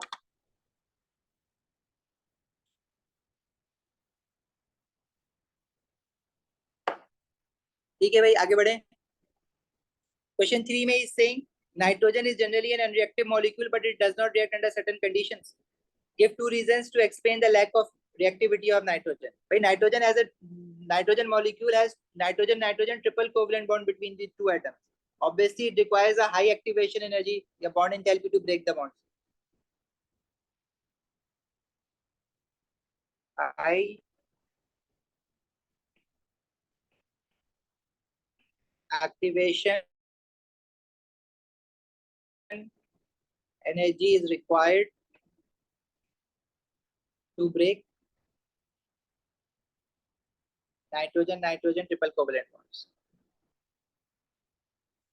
सेकेंडली नाइट्रोजन का जो मॉलिक्यूल होता है ना वो नॉन पोलर होता है, मतलब two nitrogen atoms are bonded to each other na, which has same electronegativity, so there is no electronegativity difference between them. There's a non polar molecule. अब non polar molecule है तो उसकी attraction नहीं होती किसी के साथ. There is a reason why air is 78% nitrogen and nitrogen is unreactive, it does not react.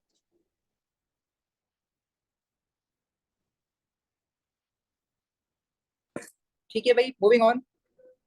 Rafe marking की नहीं है इसकी, ये सॉल्व करके भेज दूंगा. Nitrogen can react with oxygen in an internal combustion engine to form a mixture of nitrogen monoxide and NO2. ठीक है, नाइट्रोजन ऑक्सीजन के साथ रिएक्ट करके NO2 बना रहा है, फिर वाटर के साथ रिएक्ट करके वो नाइट्रिक एसिड बनाएगा, और अनबर्न हाइड्रोकार्बन के साथ रिएक्ट करके वो पैन बनाता है. Pan is peroxy acetyl nitrate which is one of the main components of photochemical smog. ठीक है, फोटोकेमिकल स्मॉग में ना तीन तरह की चीजें होती है जो कि आपस में कंबाइन होके स्मॉग बनाती है. उसमें से एक तो आपके पास नाइट्रोजनस ऑक्साइड्स हैं, NO या NO2, और वोलेटाइल ऑर्गेनिक कंपाउंड जिनको हम अनबर्न हाइड्रोकार्बन्स भी कह रहे हैं. और तीसरी चीज होती है, ये मिलके जो है ना ये पैन बनाती है. Pan is the main component for photochemical smog. आगे कह रहे हैं right an equation for the formation of mixture of nitrogen monoxide and nitrogen dioxide in reaction 1. ठीक है, अब यहाँ पे थोड़ा सा दिमाग लगाना पड़ेगा आपको. भाई नाइट्रोजन है तो कह रहे हैं ऑक्सीजन के साथ रिएक्ट कर रहा है to form NO and NO2. अब इसकी बैलेंसिंग करनी पड़ेगी. नाइट्रोजन तो बैलेंस है लेफ्ट और राइट पे, ऑक्सीजन का ही मसला है ना. ऑक्सीजन राइट पे 3 है, लेफ्ट पे 2 है, तो 3/2 लगा दो यहाँ पे. लो इलेक्ट्रोनेगेटिविटी नहीं होता खिजर, electronegativity. Nitrogen is a very electronegative atom. ठीक है, in fact it is the third most electronegative atom of the periodic table. Nitrogen, oxygen and fluorine, fluorine being the most electronegative element, then oxygen and the nitrogen. Actually nitrogen molecule में two nitrogen atoms are bonded to each other, so there is no electronegativity difference. So the shared pair of electron between two nitrogen atoms always stays in the center. इसकी वजह से they do not have a partial negative and positive charges. Permanent dipoles नहीं होते हैं इनपे, इसलिए non polar है. Give the formula of the product for reaction 2. So reaction 2 forms nitric acid, which is HNO3. State one environmental consequence of reaction 3. So reaction 3 is photochemical smog, and photochemical smog cannot be formed without sunlight. जब भी तो photochemical कह रहे हैं उसको, photo means sunlight.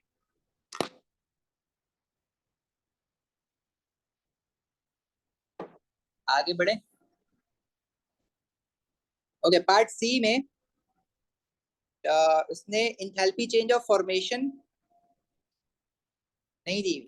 The Haber process involves the reaction of nitrogen and hydrogen to form ammonia. Catalyst is used which allows the process to be carried out at a lower temperature and pressure. Use the information in C to complete table 3.1. Enthalpy change of formation. Explain how the presence of a catalyst affects the reaction. अच्छा हाँ, enthalpy change of formation भाई किस तरह से decide करेंगे. Nitrogen is a element ना, element की formation थोड़ी ना होती है. 0 और अमोनिया कंपाउंड है. इंथैल्पी चेंज ऑफ फॉर्मेशन क्या है? It is the enthalpy change when 1 mole of a compound is formed. अब nitrogen N2 is not a compound, it is an element because same type of atoms are there. Formation of ammonia आपको बतानी है. अब देखो formation की definition क्या होती है? When 1 mole of a compound is from its elements in their standard state. Nitrogen और हाइड्रोजन अपने एलिमेंटल फॉर्म में, स्टैंडर्ड स्टेट में नाइट्रोजन गैस है, हाइड्रोजन गैस है. बट इक्वेशन की ये जो इक्वेशन है इसकी enthalpy change of a reaction is not exactly equal to enthalpy change of formation, because ये 2 मोल के लिए बना हुआ है. अगर मैं इसको 1 मोल के लिए करना चाहूँ, अगर मैं enthalpy change of formation of ammonia मांगू आपसे, तो वो क्या हो जाएगी भाई? जो भी यहाँ पे enthalpy change of a reaction है उसको डिवाइड बाय 2 कर दो, वो 2 मोल से 1 मोल के लिए हो जाएगी है, और इंथैल्पी चेंज ऑफ फॉर्मेशन बन जाएगा. तो -92 को डिवाइड बाय 2 कर दो, कितना बनेगा? 46. यूनिटरी मेथड क्यों लगा रहे हो? 2 मोल ऑफ अमोनिया के लिए दिया हुआ है एंथैल्पी चेंज, 1 मोल के लिए डिवाइड बाय 2 कर दो. स्मॉग लिखोगे गलत हो जाएगा, फोटोकेमिकल स्मॉग पूरा लिखना होता है. देखो, enthalpy change of formation of ammonia की अगर मैं आपसे कहूँ इक्वेशन बनाऊं, तो as per the definition of formation, it is the enthalpy change when 1 mole of a compound, let's say 1 mole of ammonia, is formed from its elements. The elements involved in making ammonia is nitrogen and hydrogen, right? So nitrogen standard state is N2 gas, hydrogen standard state is H2 gas. So you have to make 1 mole of ammonia, you have to keep 1 mole of ammonia on the right hand side ना. अब इस equation में 2 mole of ammonia दिया हुआ है, उसका enthalpy change दिया हुआ है, तो 1 मोल का कितना होगा, डिवाइड बाय 2, 92 डिवाइड बाय 2 46 ही होता है ना, 92 डिवाइडेड बाय 2 46। हाँ, आई बात समझ? आयत इब्राहिम हमजा।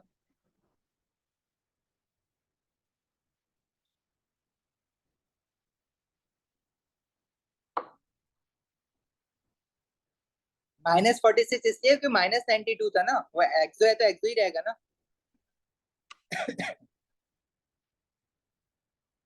H2 में डिवाइड बाय, देखो फॉर्मेशन की डेफिनेशन रिकॉल करो।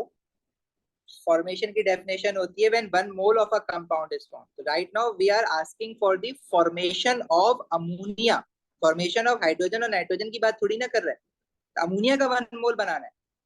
तो पूरी इक्वेशन को डिवाइड बाय 2 करोगे तो एंथैल्पी चेंज भी डिवाइड बाय 2 हो जाएगा ना, तो वो फॉर्मेशन का बन जाएगा।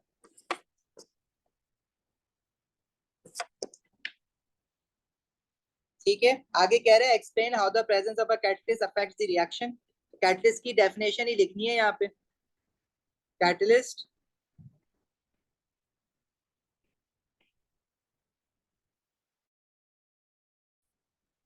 increases rate of a reaction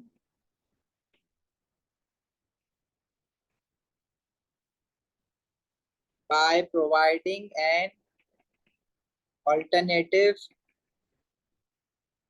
pathway with a lower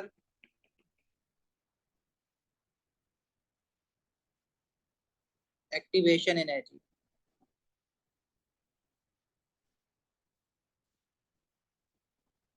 ये थोड़ी लंबी लिख दी है, आगे एक्सप्लेनेशन में और भी चीजें लिखनी है। अगर हम ये लिख देना catalyst increases the rate of a reaction by decreasing activation energy, क्योंकि आगे एक्सप्लेनेशन में हमें एक्सप्लेन भी करना है ना, तो हम ये इतनी लंबी बात नहीं लिखते।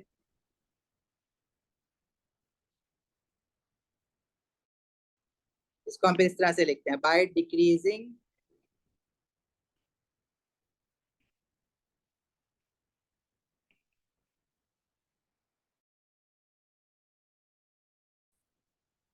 activation energy, so more particles have energies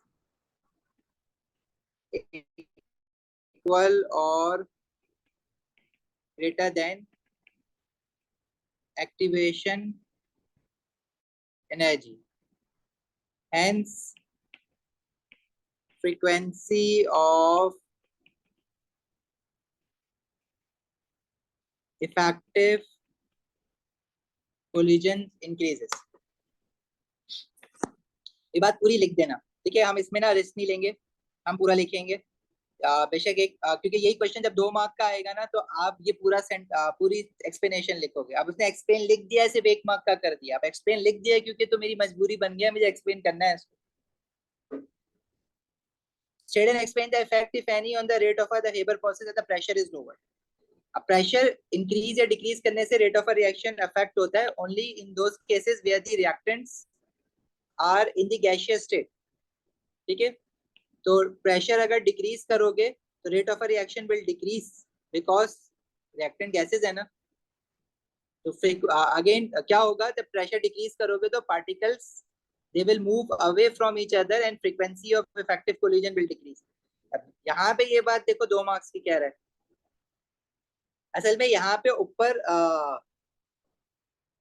presence of a catalyst affects the rate of a reaction ना, तो बेसिकली हमने इंक्रीज की टर्म्स में समझा दिया, क्योंकि कैटलिस्ट डालने से rate of a reaction increase ही होता है।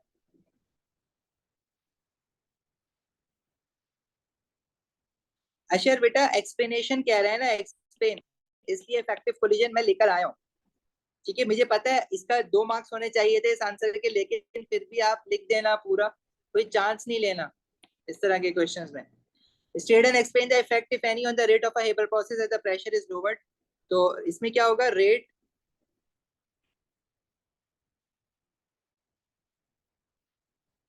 will decrease as particles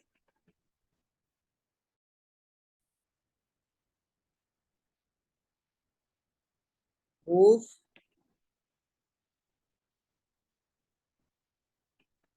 away from each other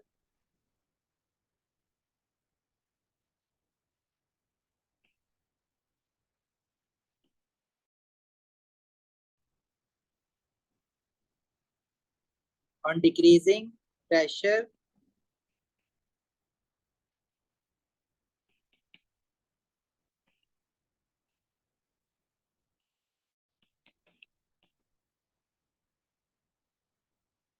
hence frequency of effective collision decreases।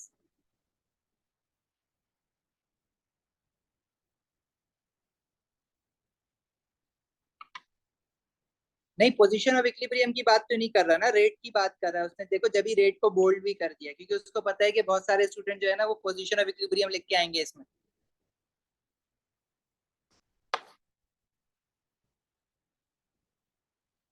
चले आगे।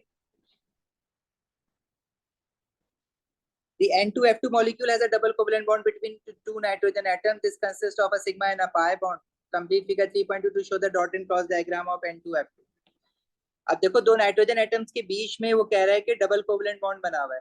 तो इसमें जो हम शेड पट बनाएंगे वो 2 शेड पट बनाएंगे, एक नाइट्रोजन का डॉट से बना दिया तो दूसरे का क्रॉस से बना देते। बल्कि 2 नाइट्रोजन और फ्लोरीन है ना, तो फिर आप नाइट्रोजन का बेसिकली दोनों नाइट्रोजन के डॉट से ही बनाओ, क्योंकि फिर मैं फ्लोरीन का क्रॉस से बना रहा हूँ। फ्लोरीन के वैलेंस शेल में 6 इलेक्ट्रॉन्स होंगे, 3 लोन पेयर्स बन जाएंगे। नाइट्रोजन के वैलेंस शेल में सिर्फ एक एक लोन पेयर आएगा, है ना। नाइट्रोजन के लोन पेयर बनाना भूल जाओगे, फ्लोरीन के लोन पेयर बनाना भूल जाओगे। Show the outer electrons only, अगर आपने ये लोन पेयर नहीं बनाए तो ये मार्क्स काटेगा आपके, सीधा सीधा 1 मार्क काट लेगा। ठीक है, deduce the hybridisation of nitrogen atoms in N2F2। अब नाइट्रोजन की हाइब्रिडाइजेशन देखो, हमने अभी रिवीजन क्लासेस की थी, वहां पे नाइट्रोजन की हाइब्रिडाइजेशन हमने बेसिकली रिलेट की किसके साथ, कार्बन के साथ। अब इतना याद रखो कि भाई नाइट्रोजन में जब आप बॉन्डेड पेयर्स और लोन पेयर्स को देख रहे होगे, ठीक है, ये बहुत टाइम बाद इसने नाइट्रोजन की हाइब्रिडाइजेशन उठाई है। तो अब इसको जरा अच्छे से समझ लो, क्योंकि ये दोबारा से ला सकता है क्वेश्चन में। देखो भाई बॉन्डेड पेयर्स हमारे पास 1 2 3 और ये लोन पेयर है। कार्बन में हमने हाइब्रिडाइजेशन कैसे याद की है, अगर कार्बन जो है वो 4 बॉन्डेड पेयर 0 लोन पेयर बना रहा है, टेट्राहेड्रल शेप बना रहा है, तो कार्बन में sp3 हाइब्रिडाइजेशन हुई भी होती है। अगर carbon 3 bonded pair 0 loan shape pair बना रहा है, मतलब ट्रिगनल प्लानर शेप बना रहा है, तो उसको sp2 हाइब्रिडाइजेशन याद की हुई है। और अगर 2 बॉन्डेड पेयर 0 लोन पेयर मतलब लीनियर शेप बना रहा है, तो sp हाइब्रिडाइजेशन याद की हुई है। सही है, तो आपने नाइट्रोजन में ये याद रखना है कि देखो जब नाइट्रोजन का एटम हाइब्रिडाइज्ड होता है तो नाइट्रोजन की इलेक्ट्रॉनिक कॉन्फ़िगरेशन होती है 1s2 2s2 2p3। तो इसमें एक 2s में 2 इलेक्ट्रॉन्स होते हैं, एक पेयर्ड इलेक्ट्रॉन होता है, बाकी अनपेयर्ड इलेक्ट्रॉन होते हैं 2px 2py और 2pz में। तो ये सारे के सारे जो है ना वो आपस में मर्ज हो जाते हैं और sp3 हाइब्रिडाइज्ड होते हैं। और जो 4 लोब्स बनते हैं, उन 4 लोब्स में से एक लोब में पूरा लोन पेयर आता है, बाकी 3 लोब्स पे अनपेयर्ड इलेक्ट्रॉन आते हैं। तो जब नाइट्रोजन की हाइब्रिडाइजेशन देखोगे तो बेसिकली आपने करना क्या होगा उसमें, आप उसमें नाइट्रोजन के लोन पेयर को भी as a bonded pair count करना। जैसे अमोनिया है, अमोनिया में नाइट्रोजन के 3 बॉन्डेड पेयर्स हैं और 1 लोन पेयर है, लेकिन इसके लोन पेयर को भी as a bonded pair count करो तो 4 बॉन्डेड पेयर 0 लोन पेयर, तो ये हो जाएगा sp3 हाइब्रिडाइज। अब अगर नाइट्रोजन का ऐसा बॉन्ड बना हुआ है जिसमें लेट से N2H4 है, तो इसमें भी sp 4 bonded pair 0 lone pair है, तो sp3 हाइब्रिडाइज हुआ हुआ है। अब एक मॉलिक्यूल है N2H2, इसमें दो नाइट्रोजन एटम के बीच में, बल्कि N2F2 बनाया हुआ है ना, इसी की एग्जांपल ले लेते हैं। दो नाइट्रोजन एटम्स के बीच में डबल कोवलेंट बॉन्ड है, लेकिन वो as a one bonded pair count होगा, और दोनों नाइट्रोजन के ऊपर एक एक लोन पेयर है। तो वो जो लोन पेयर है नाइट्रोजन के केस में, उसको भी as a bonded pair count करेंगे। तो इसमें थ्री, आपके पास one bonded pair, two bonded pair, three bonded pair. तो ये इसको हमने रिलेट करना है किसके साथ, बल्कि N2F2 में तो लोन पेयर नहीं आ रहा है ना, N2F, एक मिनट भाई, 1 2, ओके, नाइट्रोजन का नहीं, ये सिंगल बॉन्ड है N2। अच्छा, इसने दिया हुआ N2F2 है, और यहाँ पे N2F2 ही पूछा हुआ है। 1 2 3 4 5। अच्छा, ये N2F2 है, N2F4 नहीं है, सॉरी। देखो, जब N2F2 होगा तो इसमें दोनों नाइट्रोजन के ऊपर एक एक लोन पेयर है, लेकिन दोनों नाइट्रोजन के अगर हम बॉन्डेड पेयर देखें तो टू बॉन्डेड पेयर और वन लोन पेयर है। वन लोन पेयर को हम एज अ बॉन्डेड पेयर ही काउंट करेंगे, तो 3,0। तो ये शेप आ जाएगा प्लेनर में, और प्लेनर शेप में sp2 हाइब्रिडाइजेशन हुई हुई होती है। ठीक है, और दो जो नाइट्रोजन एटम आपस में ट्रिपल कोवलेंट बॉन्डेड है, तो इसमें one bonded pair, one lone pair है, जिसको हम टू बॉन्डेड पेयर काउंट करेंगे। तो इसमें sp हाइब्रिडाइज हुआ हुआ होता है नाइट्रोजन, लीनियर शेप वाला। तो ये जो N2F2 है, इसमें जो हाइब्रिडाइजेशन हुई हुई है वो बेसिकली sp2 हाइब्रिडाइजेशन हुई हुई है। अच्छा, ये चीज ना हमने और डिटेल में डिस्कस की है, वो जो मैं आपको कह रहा हूँ ना कि रिकॉर्डिंग देखना, जो दो रिकॉर्डिंग रिवीजन की हमने अपलोड की हुई है, तो वो देख लेना जरा। इसमें कह रहे हैं आगे, draw diagram to show a sigma bond between the nitrogen atoms in N2F2 and describe how it forms. ठीक है, अब इसमें देखो दो नाइट्रोजन एटम जो है ना वो, अच्छा सॉरी, पाई बॉन्ड कह रहा है, not sigma bond. Pi bond तो हमेशा साइडवेज ओवरलैप बनता है ना, तो पाई बॉन्ड आप कैसे बनाओगे, दो पी ऑर्बिटल्स का साइडवेज ओवरलैप दिखा दोगे, दैट्स इट। ठीक है, और इसमें लिखोगे क्या, it is formed when p, that is formed by p subshells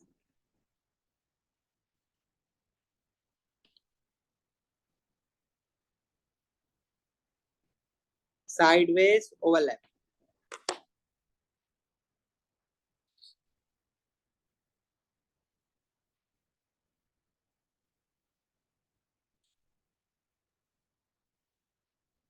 diagram कहाँ बनानी है, डायग्राम ये जो मैंने नीचे बनाई है ना, ये बनानी है। आप इसको डायग्राम को ऐसे भी बना सकते हो, ये मिटा देता हूँ, चलो।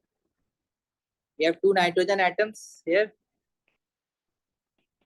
तो आप इसमें इस तरह से भी दिखा सकते हो उसको, तो पी साइडवेज ओवरलैप हुआ है ना।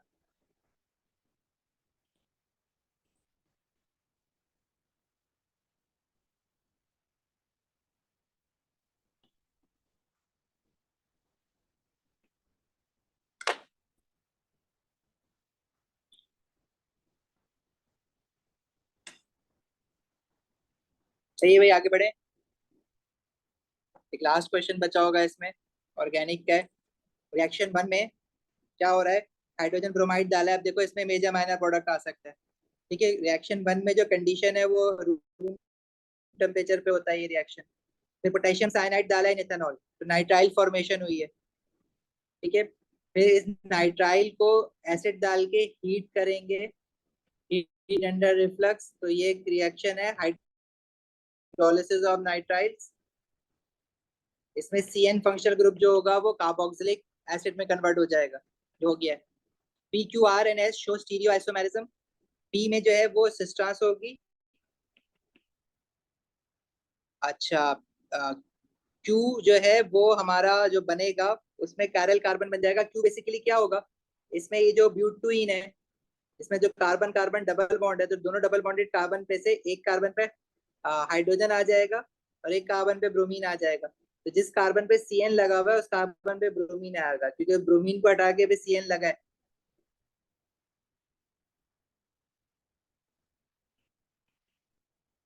ठीक है, तो क्यू में हमारे पास कायरल कार्बन बन रहा है, सेकंड कार्बन जिसपे ब्रोमीन लगा हुआ है, तो इसमें ऑप्टिकल आइसोमेरिज्म है।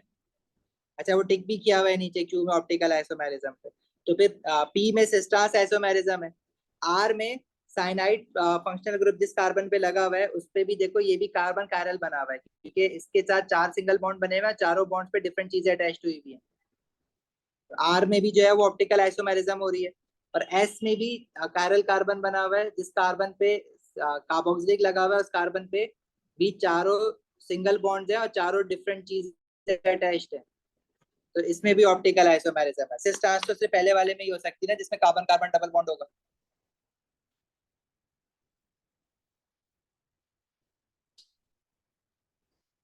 ठीक है भाई, give the structure of formula Q.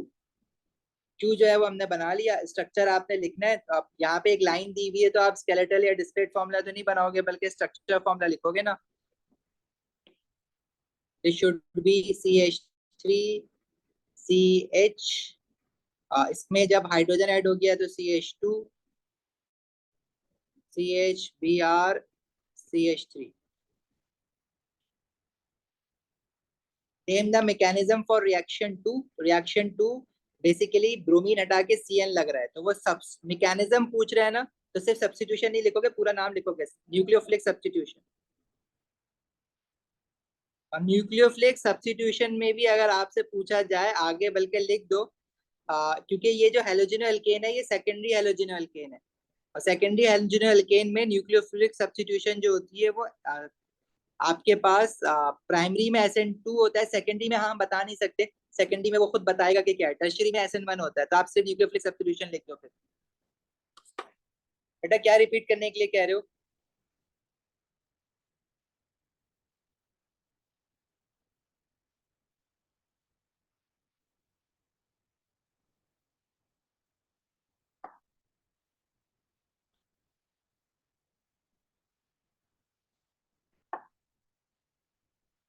Reaction ये वाला क्यू वाला, देखो इसमें क्या था, क्यू बना था आपके पास हेलोजिनो एल्केन बना है ना, 2 ब्रोमो ब्यूटेन बना है, इसमें ब्रोमीन हटा के CN लगा दिया। तो जब पोटेशियम साइनाइड डालते हो तो हेलोजिनो एल्केन के साथ आपने 3 तरह के न्यूक्लियोफिलिक सब्स्टिट्यूशन रिएक्शन पढ़ा है।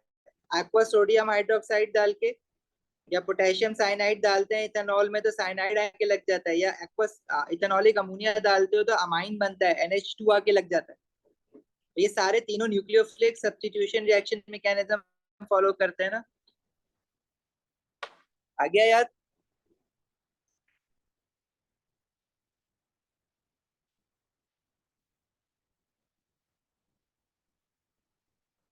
Complete the equation for reaction 3. R is represented by C4H9Cl. अब रिएक्शन 3 में CN हाइड्रोलिसिस ऑफ नाइट्राइल की इक्वेशन बड़ी इंपॉर्टेंट है। हाइड्रोलिसिस ऑफ नाइट्राइल की इक्वेशन थोड़ी सी डिफरेंट है। इसमें जो है ना आपके पास, अब ये जो CH इसमें C4H9CH लिखा हुआ है, ये बेसिकली R का फॉर्मूला है। मतलब R का जो स्ट्रक्चर फॉर्मूला था वो था CH3CH2 और फिर कार्बन हाइड्रोजन, उसके साथ एक साइनाइड था, और फिर आखिर में एक CH3 था। तो ये जो CN फंक्शनल ग्रुप है बेसिकली ये कार्बोक्सिलिक फंक्शनल ग्रुप में कन्वर्ट होगा। तो उसने क्या किया,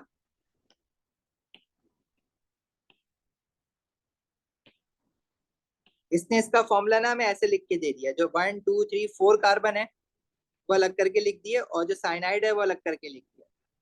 हाइड्रोलिसिस हम करते हैं एसिड डाल के, तो हम H पॉजिटिव आइन लिखते हैं इसमें, लेकिन साथ में हाइड्रोलिसिस है मतलब वाटर भी है। अब मुझे ये पता है कि सब कुछ वैसे ही रहेगा, बस CN जो है ना वो कार्बोक्सिलिक फंक्शनल ग्रुप में कन्वर्ट हो जाए। जब CN के साथ कार्बोक्सिलिक आया है तो मतलब उसमें CN कार्बन पे डबल बॉन्डेड ऑक्सीजन और हाइड्रोजन लगा है, वो दो दो ऑक्सीजन जो है वो वाटर से आ गए, इसलिए हमने 2H2O लिख दिया। अब हाइड्रोजन लेफ्ट हैंड साइड पे बैलेंस नहीं है। बेसिकली हाइड्रोजन कैसे बैलेंस करोगे, आपके पास क्या कहते हैं,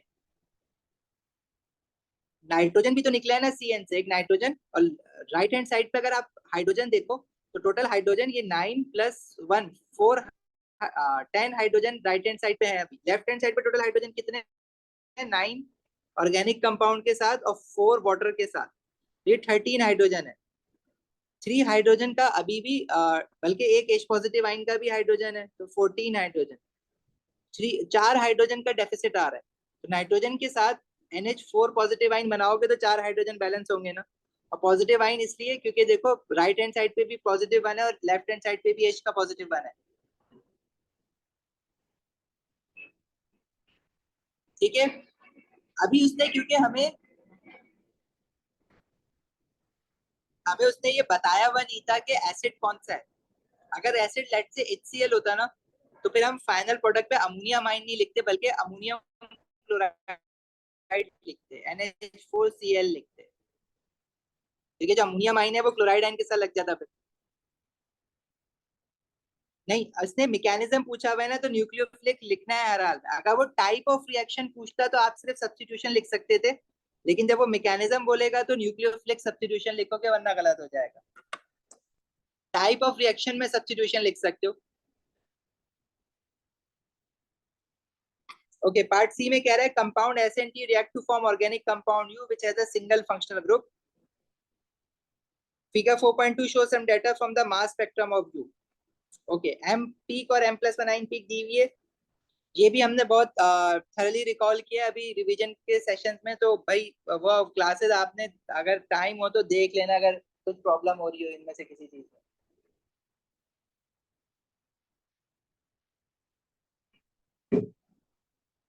use a table from 4.2 to show that U contains 7 carbon atoms. Show your working. तो नंबर ऑफ कार्बन एटम्स कैसे निकालते हो? M+1 आइन और M पीक से।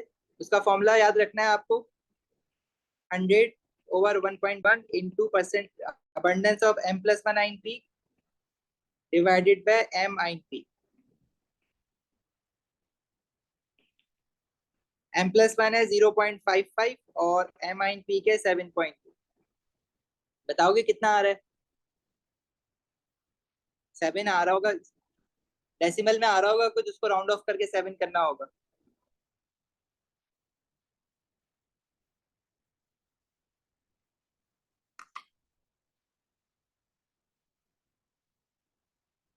सिक्स पॉइंट नाइन आ रहा है, ठीक है। इसको राउंड ऑफ करके आप 6.9 कार्बन तो नहीं हो सकते ना, 7 होंगे। ये शो कर दिया आपने। आगे कह रहे हैं आईआर स्पेक्ट्रम दिया हुआ है यू का। यू बेसिकली क्या है हमें नहीं पता। हमारा ये जो एस बना था ऊपर कार्बोक्सिलिक एसिड नाइट्राइल की हाइड्रोलिसिस करके उसको टी के साथ रिएक्ट करवाया। टी उसने टी तो नहीं बताया था ऊपर, PQRS टी। टी के साथ पे यू बना।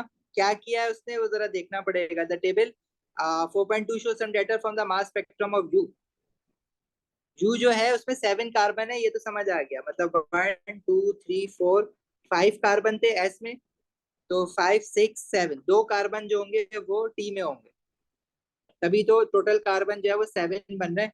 और साथ में वाटर बन रहा है। बता सकते हो कौन सा रिएक्शन? मुझे समझ आ गया कौन सा रिएक्शन है, क्योंकि नंबर ऑफ कार्बन एटम्स बढ़ रहे हैं, कार्बोक्सिलिक फंक्शनल ग्रुप है, साथ में वाटर निकल रहा है, कंडेंसेशन रिएक्शन हो रहा है।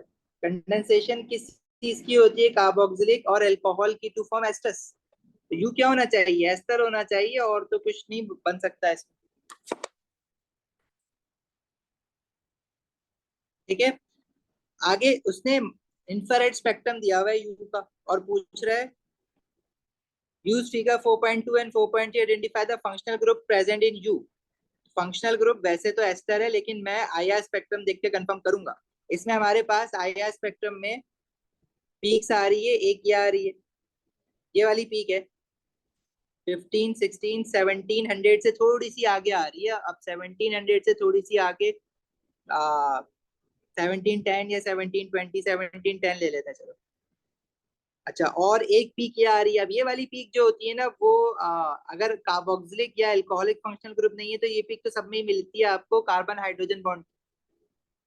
ठीक है, इसका जो आ रहा है वो 2950 पे आ रहा है, मतलब 3000 से थोड़ा सा पीछे है। तो ये कार्बन हाइड्रोजन की होती है। अगर आप स्पेक्ट्रम देखो ना तो कार्बन हाइड्रोजन आ रहा होता है 2950 तक। ये तो सब ऑर्गेनिक कंपाउंड्स में होगा। बस ये वाली पीक जो है ना वो कार्बोक्सिलिक और अल्कोहल में इसलिए नहीं दिखती क्योंकि OH के वहां पे डिप आ रही होती है तो वो गायब हो जाती है। लेकिन वो जो 1710 पे आ रही है वो किस चीज की पीक है? वो एस्टर की है। ठीक है, हमें हिंट भी मिल गई थी रिएक्शन से कि एस्टर फंक्शनल ग्रुप है। फंक्शनल ग्रुप क्या है? Basically carbon double bonded oxygen of ester. और एक्सप्लेनेशन कैसे लिखोगे? There is a absorption at 1710 centimeter, which is in between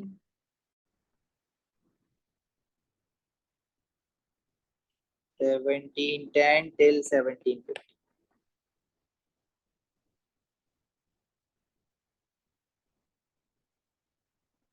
ठीक है, आगे कह रहा है T also has a single functional group, use information in C1 and C2 to identify T and U, draw the structure of T and U. अब obviously T जो है वो एस के साथ रिएक्ट करके एस्टर बना रहा था। टोटल कार्बन 7 हो गए, तो टी जो है वो पहली बात तो अल्कोहल होगा। ठीक है, और दूसरी बात, 2 कार्बन एटम वाला अल्कोहल इथेनॉल होगा। ठीक है, और कह रहे टी का स्ट्रक्चर बना दो, इथेनॉल का स्ट्रक्चर बना देना। और ये जो एस है हमारा कार्बोक्सिलिक एसिड, इसका इसके साथ जब उसने एस्टर बनाया है तो उसका स्ट्रक्चर मांग रहा है, मतलब यू का स्ट्रक्चर भी मांग रहा है।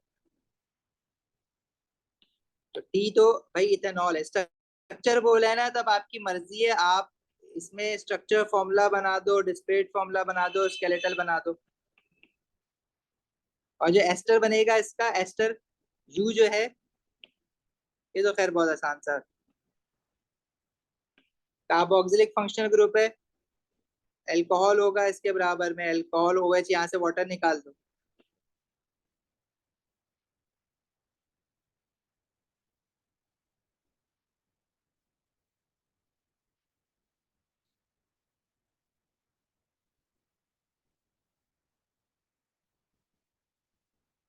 चाहो तो स्केलेटल में ही कर दो बाकी पार्ट। एस्टर मैंने बना दिया है बस, मतलब अगर मैं कंप्लीट स्केलेटल फॉर्मूला बनाता ना तो ये जो कार्बन है ना, एस्टर वाला कार्बन, ये भी फिर मुझे नहीं बनाना होगा।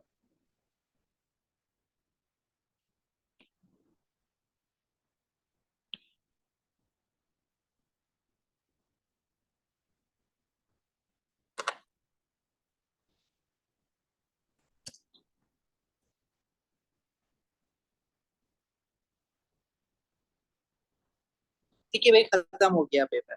अब आप लोग जो है ना एक काम ये करें, आप लोग ऑर्गेनिक की जो रिवीजन क्लासेस है वो देख लें, इनऑर्गेनिक रिवाइज कर लें, फिर थोड़ा बहुत जो फिजिकल है वो रिवाइज कर लें। दोनों सेम का है कासिम। दूसरी बात, जो आप लोगों की क्वेरीज है ना बेटा वो भेजते जाओ। अभी कल जो है ना 2 पेपर्स हैं, एक A2 का भी पेपर है, तो मुझे अभी उनकी क्लास भी लेनी है, तो थोड़ा सा टाइम लगेगा रिप्लाई करने में, तो थोड़ा सा सब्र कर लेना प्लीज। और दूसरी बात, खिजर तुम जो पूछ रहे हो वो मैं बता देता हूँ अभी तक।